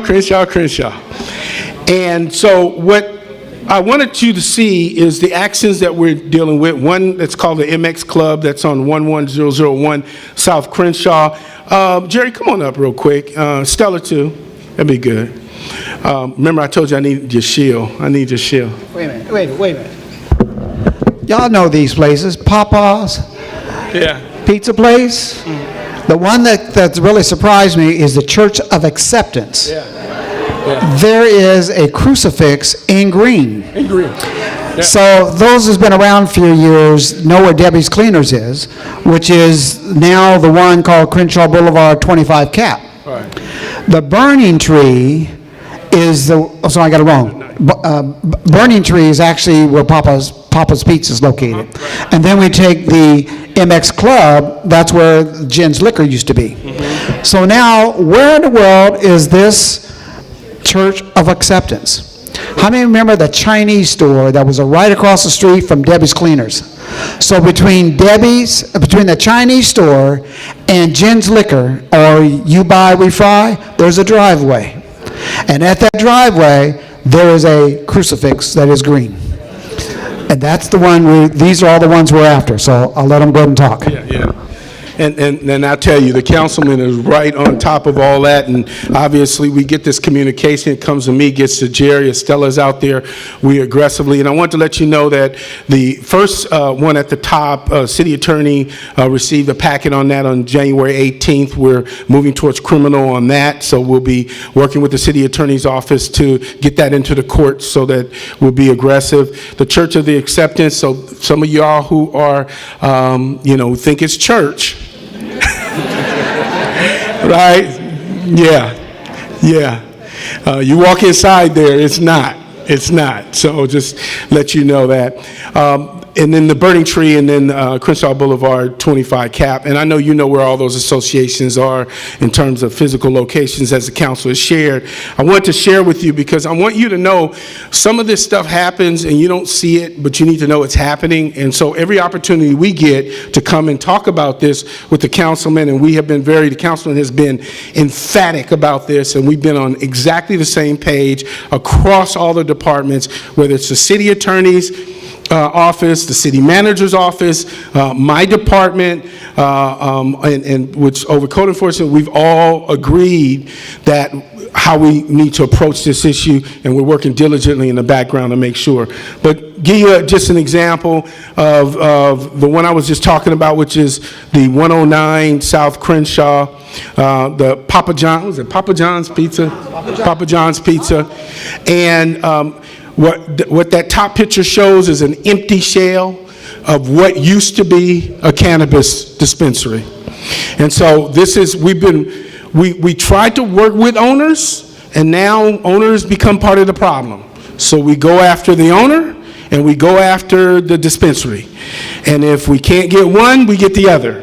And so these owners are now saying, what do we have to do to get these folks out of here? And this is an example of the good work that's going on that's right, give them a hand because they working. And I'll say this just to let you know, while City Hall was closed, they were going out every day, 14 days straight. 14 days, weekends, there was no breaks. So that we could put this together, get it on the city attorney's desk, and then let him be able to move forward with prosecution. And so if you're seeing the code enforcement vehicles all roaming all around there, that's why you're seeing them. So I'd ask you if you would help me give them a big hand. Thank you. All right, thanks, guys. All right, back to our good old, I put the good news stuff up there so you know. Y'all remember this, right? This Yukon Imperial, right? I know a lot of y'all used to hang around. Now, I told y'all this story last time. My first accident in my new car was in front of this station when it was operational. So I tell you how long ago that was. But we are excited about what's happening. Here's a rendering or elevation of what the new building will look like. It's in site plan review, and it was submitted for building plan check today.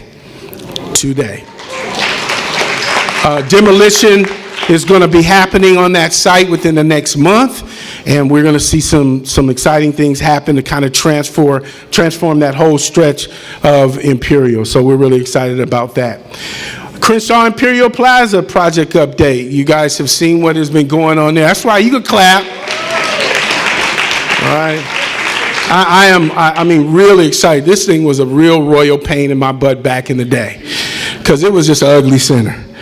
And it was just not well thought out. But you see what they've done and what they've worked with staff to recreate there, to create a modern site that is accessible and walkable. And yes, we're still working on all the details for landscaping and lighting and all the things, but we've gone a long way. You've seen the new Planet Fitness that's open there, some of the things that we've done. Congratulations on your Planet Fitness. Both facilities are doing extremely well. You know, we have 2 Planet Fitnesses in the city, so we're really excited about that. And then there's some of the other renovations that are going to be occurring on the site, and we're expecting for these things to be completed relatively soon.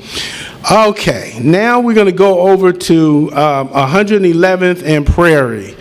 A new Hilton is coming to the city.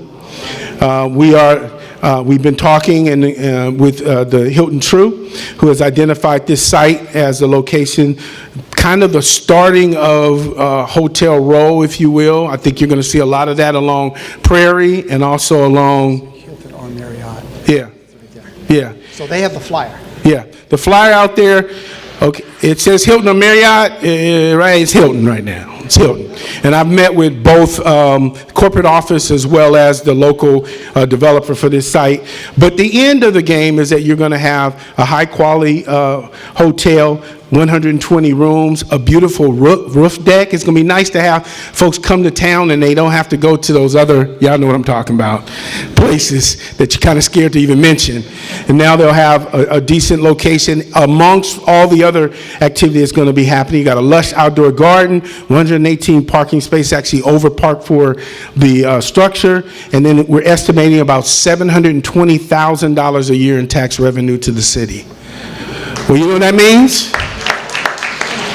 We shouldn't be having any sinkholes, street trees should be done, all the things the mayor talked about. These monies are going to go right back into making sure that our city is the most beautiful city that you've ever seen.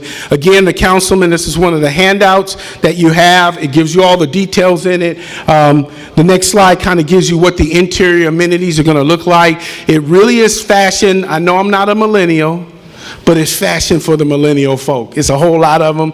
So, but the exciting thing about it is all the amenities that are going to be there. Some of you are going to be able to have events there, birthday parties, celebrations, things like that that are really going to be exciting. So it will have kind of a boutique feel to it, which is exciting. Well, listen. There's a lot of other things that are going on. I think the councilman asked me to talk about the tower that is being erected, the wireless telecommunication tower that's being erected on 110th and Prairie. And it is a wire telecommunication facility. It's masked as a tower. It does say, "Welcome to the city of Inglewood" at the top. We made them do some stuff for Inglewood. The site is going to be cleaned up. And those big containers that you see out there are for our RSI program. I'm on them constantly about the graffiti, constantly about cleaning the site up, but the expectation is that they'll be removed once this project is completed there. So I want to thank you for your time. I think there's a little time for Q&A. I also bring the councilman up. Thank you. Well, I told you where the rubber meets the road. That's what this town hall meeting is about. We'll get your question a little bit later. Before we ask to take questions, I thought it's only fair and fitting that you also reach out to a person that is on the dais with me. Because if you can't count the 3 out of 5 on the council, it's difficult to get things accomplished. And so the upcoming developments that you heard about, it takes 3 members on the council or the planning commission to make sure it goes to play. It's only fair and fitting that we fought the good fight of faith to make sure that we've carved in and crafted legal language that we can go after cannabis. And I mean anywhere from cultivating, transporting, warehousing, and selling, whether it's recreational or whether it's for medical marijuana. But it didn't take away the state law entitlement that you can have up to 6 plants for yourself in your house. In your house. Our code does, we had the restriction that you could have it outside of your house. We require it to be inside your house, but we can't stop you from them having it. And the only thing we can do as well, they may have the 6, they're not for resale to anybody else, which is another challenge where you as neighbors watching neighbors will have to share with us, because if I see you floating, then I know you're part of that team. So we wanted to make sure we carved as much language as we could for enforcement, because the young lady and the gentleman you heard before that was with him, they're the ones that are in the trenches, that physically have to go door to door repeatedly in order to get enough documentation, photographs, etc., to go to the city attorney's office and say, now we're ready to prosecute not only the business, but the owner as well. So let's give them a hand again, if you would, please. And before they were able to pound the pavement, again, it took members on the council to make it happen. One of my key votes that helped us move, and they did prove it unanimous, but one of my key votes that always was there and had my back, and that is Councilmember Alex Padilla. I'd like for him to say a few words. Don't run off, you're going to do some Q&A. Well, thank you, Councilman. Look, it really is a pleasure, and wow, I was just telling Councilman Franklin, boy, you bring them out. Man alive, man, I'm trying to count. I say there's, over 125 plus folks, and it's late at night, so I don't want to stay up here any longer than I need to. But I just got to tell you, it's an exciting time to be a part of everything Inglewood. All the changes that are occurring at the big level, I get it. We got the stadium, which is awesome, the development at Hollywood Park, this facility here that we're in, the casino, and everything happening. But at the same time, we as council members have to look at our districts and what's happening, so we don't forget folks like you that every day have to drive through Inglewood and can see and recognize the great things that we're doing. The hotel that's coming, the work that's being done with the different vacant lots that we have in the city of Inglewood. Now everybody wants to be a part of it. And so we're fortunate to have a mayor and a council that's united, and we're working together for the best interest of you, the residents of Inglewood. We haven't forgot you. And I can tell you that Councilman Franklin certainly has not. And we're fortunate because it's not just about what the mayor and the council does, it's about staff, like Chris Jackson and all his staff, and all the rest of our folks in the city of Inglewood. We have a workforce that is top-notch, and they help us get the city moving in the right direction. And with that, I just want to say thank you. Let's keep Inglewood rolling in the right direction. All good things Inglewood. Thank you so much. So now we'll take a few Q&A. Thank you, Councilman. Thank you. He has to go to another meeting as well. So, one second, young lady. I got you. But this brother in the back had his hand up way a long time ago. Gentleman in the middle first, and then we'll deal with this young lady, and then Jean in the back. If you please stand so we can have you on camera, and smile. Makeup, oh. Yeah, I just want to get an idea, what's the forecast for Imperial? There's from Crenshaw all the way down to La Cienega. Of course, there's a prostitution problem and some very bad streets. So maybe you can kind of give us a forecast of what we can look forward to there. Yeah, and obviously there's going to be a lot of challenges along our major thoroughfares throughout the city, and that's just one of the things that we're working through. The beautiful thing about what's happening in the city of Inglewood is as the property values are increasing, what you're beginning to see is people step in and step up. So either that's the existing property owner saying, now I understand the value of my property and I need to look at it and look at opportunities for that. We see a lot of joint ventures that are beginning to go on, and some of these things you won't see for several years. Where you'll really begin to see the uptick is going to be right around 2020. Because what's happening is all of the positioning is tailored towards the stadium. The stadium becomes such a crucial point. So a lot of the work that's being done in the background, meeting with planning staff, talking to economic development, trying to make sure that they have the proper deals that they have to do in the background are happening right now. And I get the phone calls and I sit in on the meetings and we talk about things to make sure that they're moving in the right direction. Some of the activities that you're talking about, like prostitution, et cetera, the chief of police is certainly aware of all that. We've hired and increased our force to make sure that we're going to be addressing those issues, but these are some of the things that are going to come along with as we move forward with the city. But the city is aware of it, and we're doing everything in our power to try and minimize those negative impacts. So, I will answer your question regarding Imperial Highway. Remember, I come last, so I am the closer, okay? So we're going to get that question, and just when I tell you to pick up your pen, just be ready to write. Young lady up front here, please, and then Jean in the back. And then we'll take this young lady and we'll move forward. Smoke. You said you have control of who could sell the cannabis. Yes.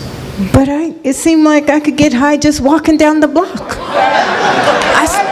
I mean, seriously though, and I have to go through security to get to work, and I'm sure, that's my concern. I get driving the car too. Yeah. Remember when I said it's going to be everywhere?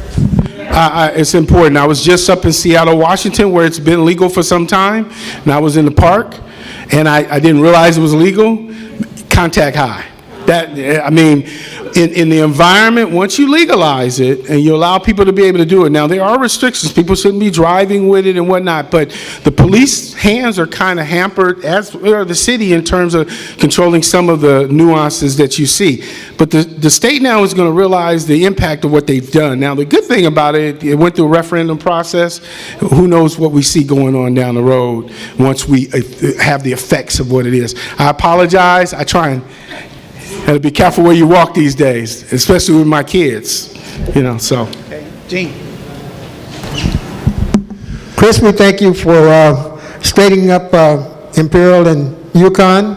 We applaud you for that effort, but I got to tell you, unless you do something about the prostitution there, you're wasting your time. You're wasting our money, you're wasting our city. There is no reason to have that much prostitution on the side of my home.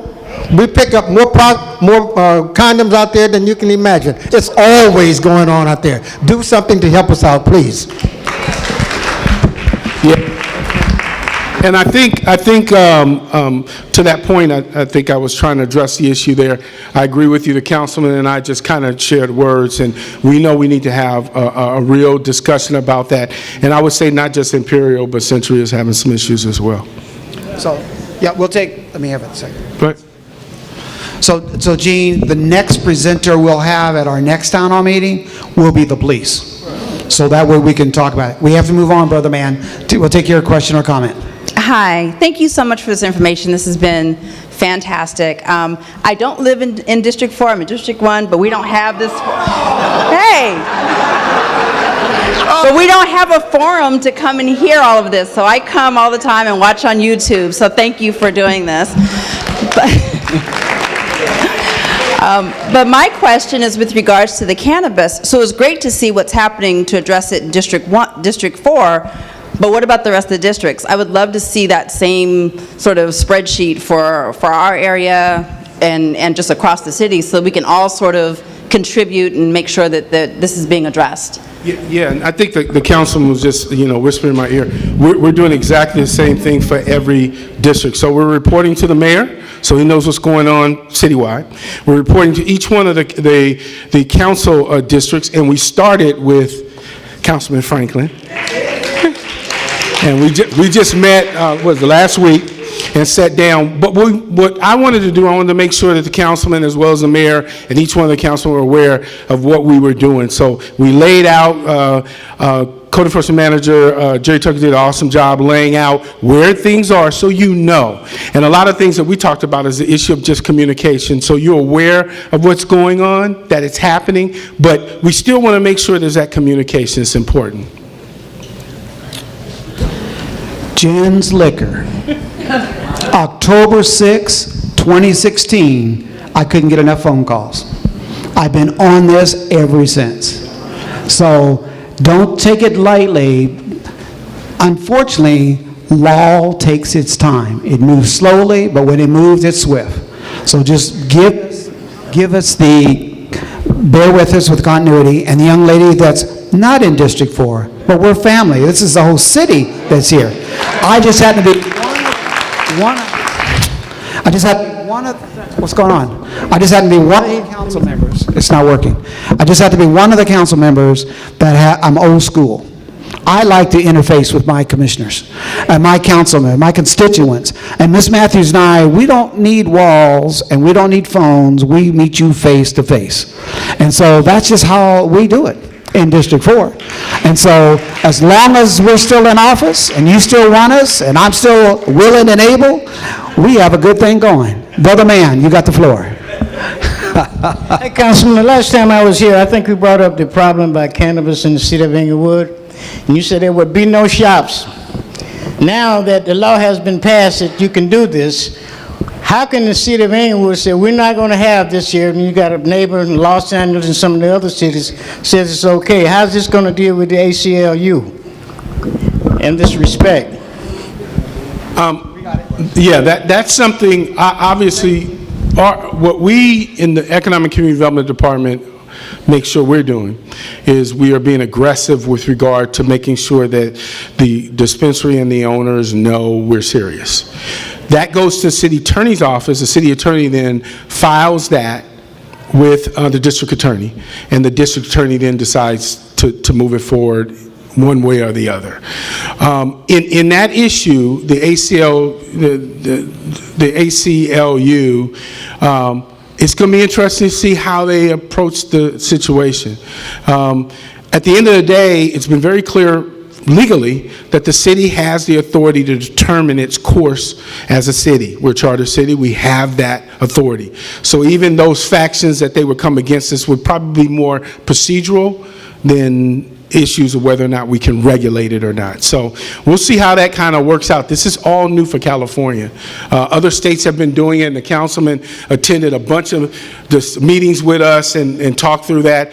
And let me tell you, the councilman would call, and he would say, "Chris, are you in the building?" "Yeah." "I need you up on the 9th floor." I had to drop everything and come up and try and address these issues. But to respond to yours, we're working through that legal process. Excuse me, and staying specifically with legal stuff, and Jerry can help me if I miss one. There's 2 items in the state law that gives the charter cities the authority, and that's governing our city through the police department. So we're able to enforce that. I can't think of the second one offhand, but I do know that because we are a chartered city, we also have a right for us to enforce our public law enforcement, and that is one of the things we did in advance. We knew that this was coming. It was a steamed train coming down that track. It was just a matter of time when it was going to hit, and we knew January 1st was it. 2 more questions, and we need to move on, because I want to talk to y'all. So this gentleman right here, and this gentleman over here, okay, Commissioner, we'll make 3. Final ones, go ahead. While we're on the question of cannabis, I'd like to know what is the law regarding the air quality management?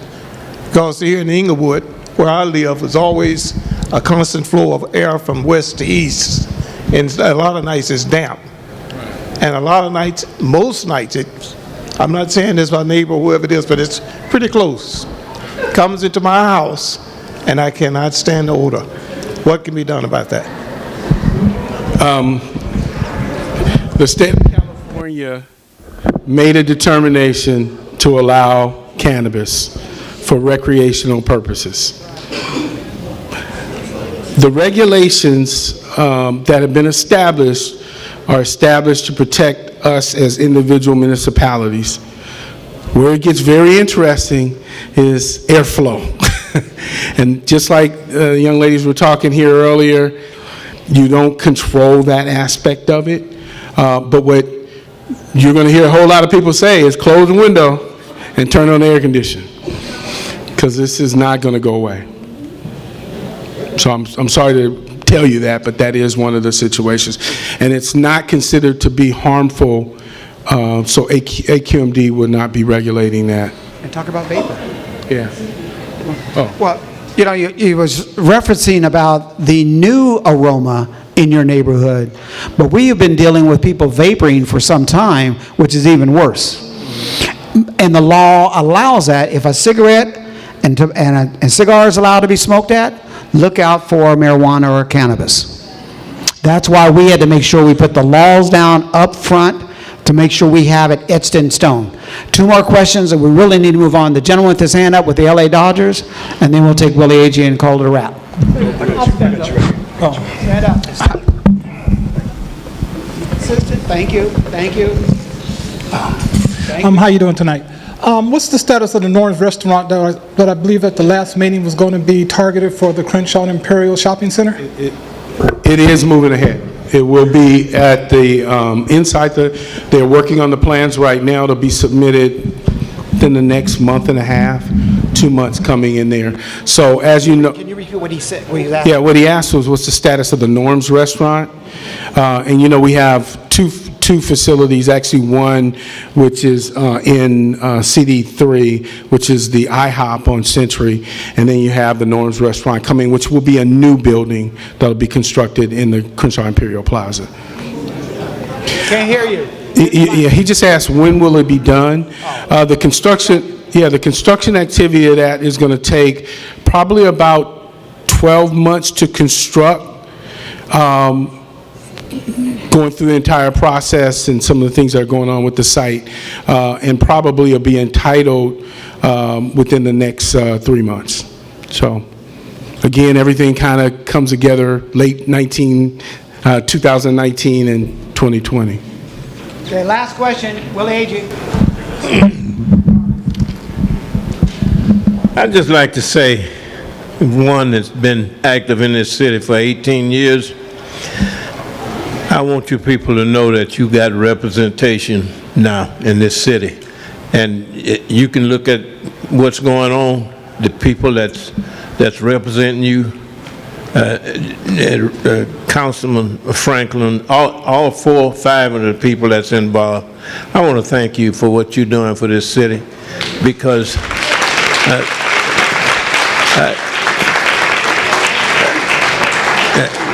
when I went to the city, started going to the city council meeting 18 years ago, I knew we could do better. And believe me, we're doing better. And believe me, you got a city that's representing you, and there's no end. Absolutely. Keep up the good work, sir. All right, thank you very much. Thank you. We're having trouble with this mic. We're trying. Yes. All right, but the problem is, as soon as you touch it, we lose the cord. Finish your comment. I just want to say that to Willie Agee's point, I just was a keynote speaker at the Hawthorne Business Expo that just took place today. they stood up and applauded what's going on across the city. Let me tell you guys, they are impressed with this city and its leadership, and they're just, it's amazing. And this district is a core to all of the things that are going on in and around the city. So thank you very much, everybody. To whom much is given, much is required. And when I assumed this role in '03 and you kept me in office thereafter, now I have institutional knowledge.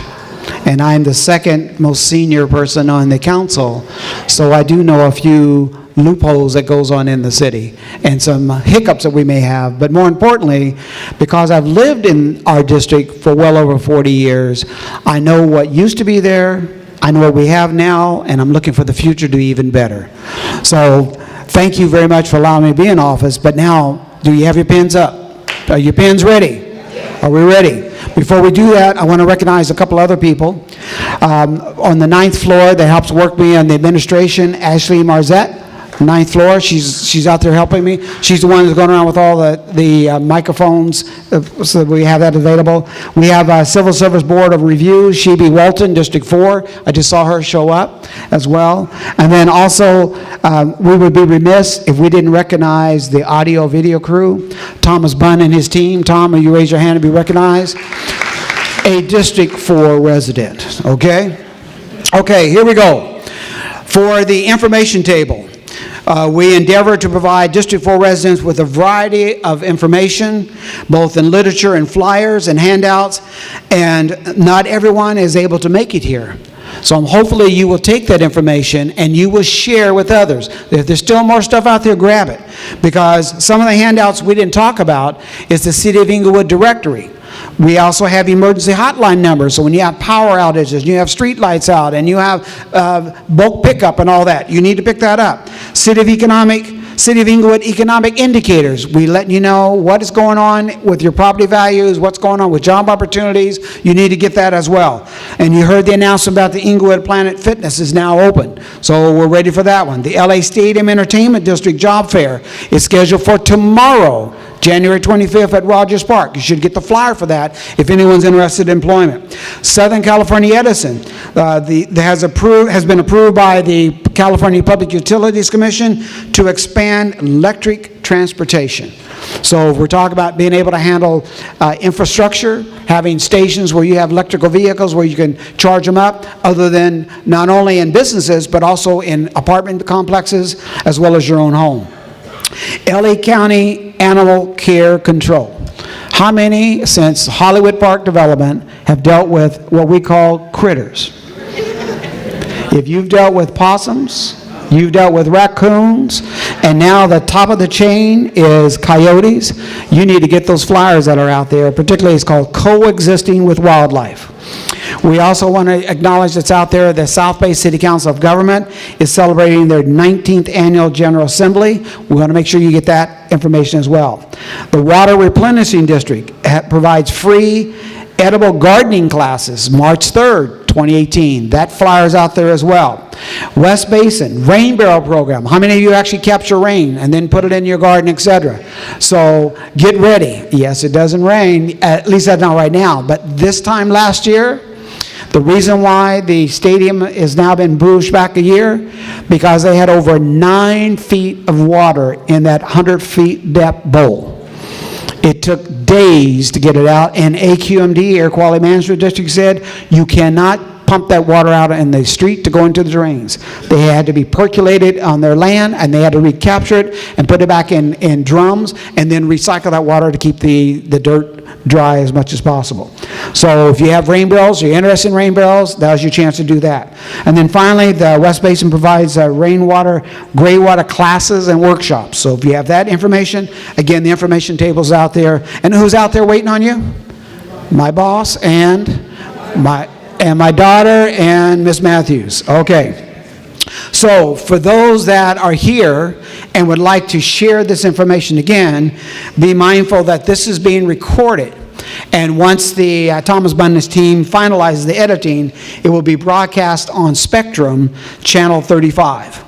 In addition to that, the City of Inglewood's website, you can also go to www.cityofinglewood.org, and there is a YouTube link that's right there that has all of District 4 town hall meetings, which you can get that as well. And then finally, I'm going to make available hard copies of DVDs, and if Aaron Elsey will stand up again at our Police Community Center, that he is on the 5th floor.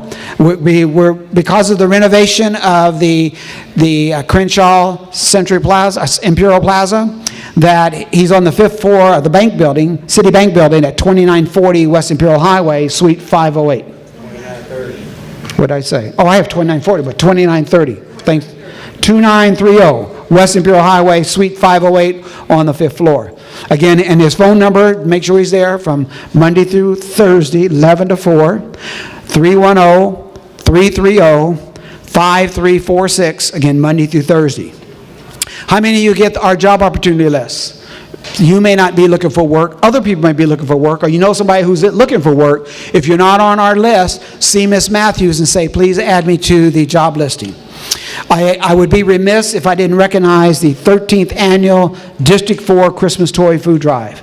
I want to extend a sincere, heartfelt thank you to all of the District 4 residents, friends who served as holiday sponsors and generously supported the 13th Annual District 4 Christmas Toy Food Drive.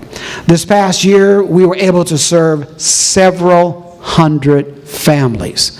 In addition to that, 50 families has been pre-identified by the principals and teachers at the public schools.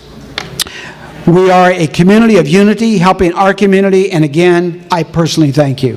13 years of labor of love, and when we first started, and you'll share with my wife, I was a Boy Scout leader, and in November, we did scouting for food. And that, guess what? The pantry became my front room. And that we accumulated that food and added meat items with it, and we delivered to those families of need that we had. We're at Benny Q Elementary School, where our Scout unit is located, and we're able to bless families. Since I've been on the council, there's, again, to whom much is given, much is required, our base is broadened. So that's why it's now over several hundred families we continue to bless, not only at the Inglewood Unified School District, we also have LA Unified School District that's in our district, as well as we have foster parents, we have caregivers, and we have seniors on fixed income that we also bless as well. Also, I share with you again a flyers out front that talks about the Turner AECOM Hunt Joint Venture Team regarding the stadium project and entertainment. We don't discuss it here. They have their own separate meeting, so if you have issues regarding what's going on at the stadium, their next meeting is scheduled for Thursday, February 15th at 7 p.m. at Holy Trinity Evangelical Church at 9300 South Crenshaw Boulevard. If you're interested in that, want to know more about it, particularly those that live in the Renaissance in District 4, that is your meeting, not here. That is your meeting. The meeting that we have is Gerard McCullum, talks about what else is going on in our community and how can we get involved. Particularly when it comes to the type of retail stores you may want, let me know. The type of job opportunities you may need, let me know. And also, 25 acres of that site is going to be for green space.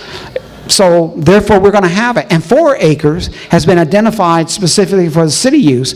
In this case, we're looking at for maybe another community center. We're exploring the options that we may have on there. The other item I want to talk to you about is the Metro Green Line service disruption. Does anyone take public transit? Anyone take public transit? You need to get the flyers that I provided you, because Metro Green Line, which goes from Norwalk to the east to Redondo Beach on the west, will be disrupting rail service beginning January 26th, that is this Friday, through April the 7th. Metro is going to do a connection of the Crenshaw LAX project infrastructure so it can tie the Green Line in to the future Green Line into the LAX Crenshaw line. So if you go, the LAX Crenshaw line is the one that's going to go across Florence, and it's going to tie in all the way down to Imperial Highway and Aviation. And so there's going to be a disruption of 5 stations that will be closed, which is at Aviation and LAX, Mariposa, El Segundo, Douglas, and Redondo Beach. They will provide a free bus shuttle, even though you can go to those stations and take you either to the Hawthorne Lennox station or the Redondo Beach station. But more importantly, this is a long haul to April the 7th. Make a note of that. I want to emphasize the first boundary lines that's in District 4. For those that realize that it's Century on the north, to 102nd on the south, to Doty on the east, to Prairie on the west. We have received negative propaganda that when we're trying to work on the Murphy Bowl, which is the future NBA arena for the Clippers, that we're taking homes, that we're taking a church. We want you to look and make sure you understand the city repeatedly, council members have repeatedly said, no, no, no. So I want you to see the boundary line so you can have that. We also, you can go to the city's website, which is www.cityofinglewood.org, to review the August 15th city council meeting, so that way you can hear firsthand what transpired in our position. The city of Inglewood in District 4 has only one park. When you go outside to the information table, you will see a large poster board that is going to be the future park modifications, which will include restroom facilities with doors, installation of security cameras, walking tracks, walking track with exercise stations. So there'll be 8 different little stations. So as you're doing the walk, you can pull on in and then do your calisthenics or exercise with that location. There will also be new playground equipment and resurfacing. We're getting rid of the chip wood to now have the rubber composite that's going to be underneath the new apparatuses. There's going to be 3 gazebos with picnic tables and benches, and new landscaping what's already in. So therefore, you can have a family picnic. There's going to be grills out there. You can do it as well. We're 99% complete on that project, and that we're looking to have a special ceremony next month. As soon as the, where is it located? Oh, Center Park. Anybody know where Center Park is? 111th Street. Off of Yukon, and right behind Worthington Elementary School. That is the city park that we have right there. You heard the mayor announce about the senior center. I gave you flyers. We talked about the 35,000 square feet and also all the amenities that's there. So you have that information, and those that like to do Zumba and all the other kind of dancing programs, they have them right there for you as well. Now, specifically with Imperial Highway Improvement Project. I have been fighting this for well over 5 years. I was short $5 million. And guess who came to my rescue? Congresswoman Maxine Waters.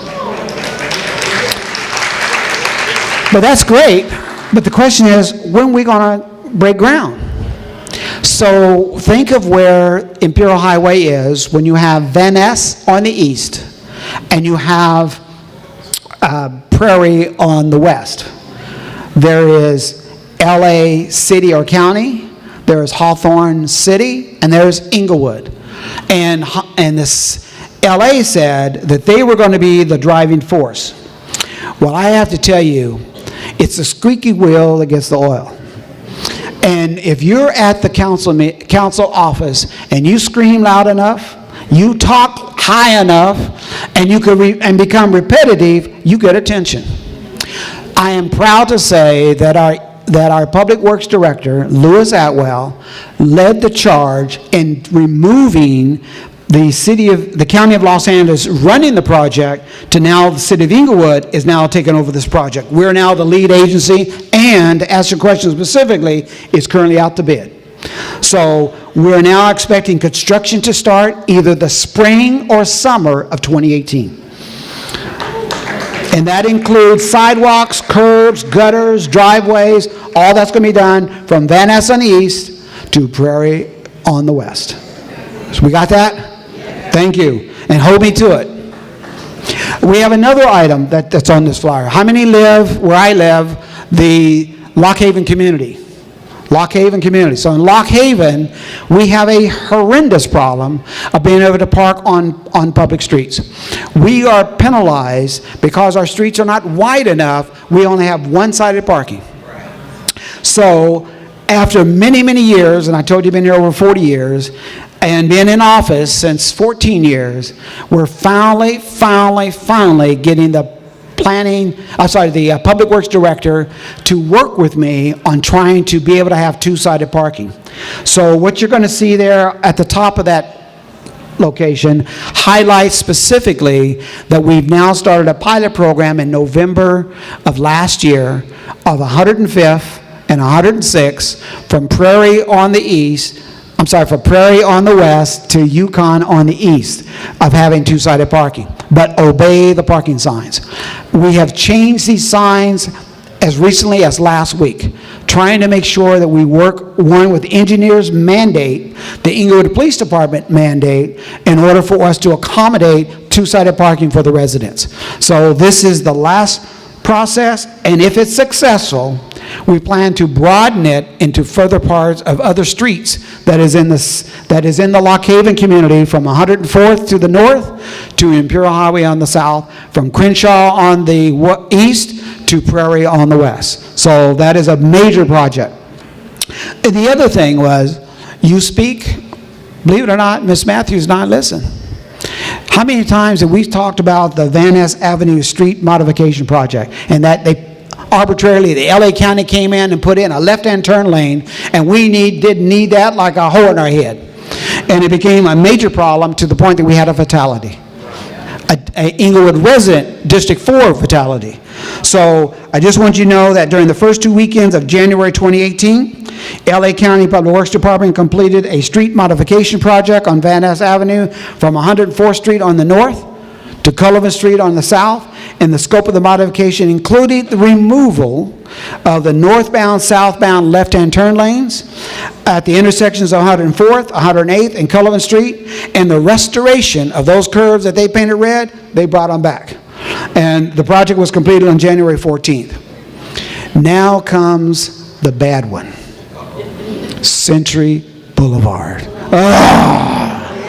I know, but I really need you to take copious notes here. We heard you when I was getting a number of phone calls and emails about how come you keep tearing up this street. Every time I look up, there's a lane closure here, we got to do this. Please make note that we have had 3 construction modifications since we started this project. They're in phases, and phase 1 and phase 2. The first construction segment was to improve the north side of Century Boulevard that connected to the opening of the Hollywood Park Casino, the north side. And that occurred between Yukon Avenue and Prairie Avenue from January 2015 to August 2017. The second project involved the construction segment that related to the full-depth pavement restoration, which started in November 2015 and has a completion date to April 2018. And so that is also between Yukon Avenue and Prairie Avenue. So bottom line is, stay away from Century if you can. The third construction segment was the LA County Department of Water and Power. They removed and installed new pipes, valves, along with pavement restoration from Prairie Avenue to Doty Avenue, which started March 2017 and was completed in 2017. Now, with these multiple phases required for this project, it requires a number of permits being pulled and construction time to allow for multiple utility services such as Southern California Edison, Southern California Gas, LA Department of Water and Power, and AT&T, just to name a few. This has and will contribute to the multiple closures of some of the same areas that have been closed previously. Now it gets even worse. The city is aware of the very heavy traffic impacts along Central Boulevard, specifically between 5th Avenue on the east to Yukon Avenue on the west, with a record number of lane reductions and closures from 5th Avenue to Prairie over the past few weeks and months. Our Public Works Department has confirmed, write this down, Public Works Department has confirmed, not Ralph Franklin, Public Works Department has confirmed that Century Boulevard from Crenshaw Boulevard to Club Drive will have all lanes open for through traffic, not left or right-hander, but through traffic including eastbound and westbound left-hand turn lanes at Village Drive and Club Drive beginning Thursday, January 25th. There you go. Aren't you glad you came? Now, but what good is the bad? Construction work currently taking place at the intersection of Century Boulevard and Crenshaw Boulevard is expected to be completed, and all lanes will be open for through traffic, weather permitting, by Monday, January 29th. But, there's always a but. In order for this to happen, the intersection at Crenshaw Boulevard and Crenshaw Boulevard will be closed to northbound and southbound Crenshaw traffic because they need to get in that center area. So when you approach Century Boulevard, whether you're traveling northbound or southbound on Crenshaw, you will be required to make a right-hand turn. And that will go on, you write this down, from Friday, January 26th, that's this coming Friday, 9 p.m., and will continue to Monday, January 29th at 6 a.m. You can pick up a copy of the most recent construction, Century Boulevard construction notice at the information table. But you heard it first here. So when you go out there, why is this happening? Well, did you hear what Councilman Franklin said? And you take it what? I have my backup man, I told you. My engineer's out there, and he's the one that gave me this information, and don't kill the messenger. Okay, I think we've had a number of discussions tonight, so I'm going to close with one exception. I do want to make sure, how many of you are seniors 55 and older? Hello.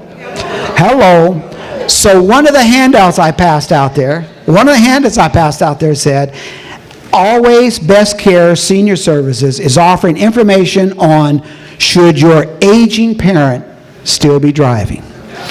This is a tough topic, but a necessary conversation to have with your aging parent and maybe yourself if you are observing certain symptoms and types. Also, do you know the sign of stroke? Reduce your loved one's chances of having a stroke and making some simple, healthy choices in your exercise lifestyle. These changes positively can impact your health, reduce the risk of illnesses, and also save my life too. So be sure to pick up those flyers of information. And so I'm going to stop now, and I just want to say it's getting late. I personally thank you. You being here tells me I'm doing something right, and that is how many times I told you with knowledge there is. And so you have been educated. Please take this information home, share with you, get more flyer information that you want out there. God bless you all. Thank you. The meeting is officially adjourned.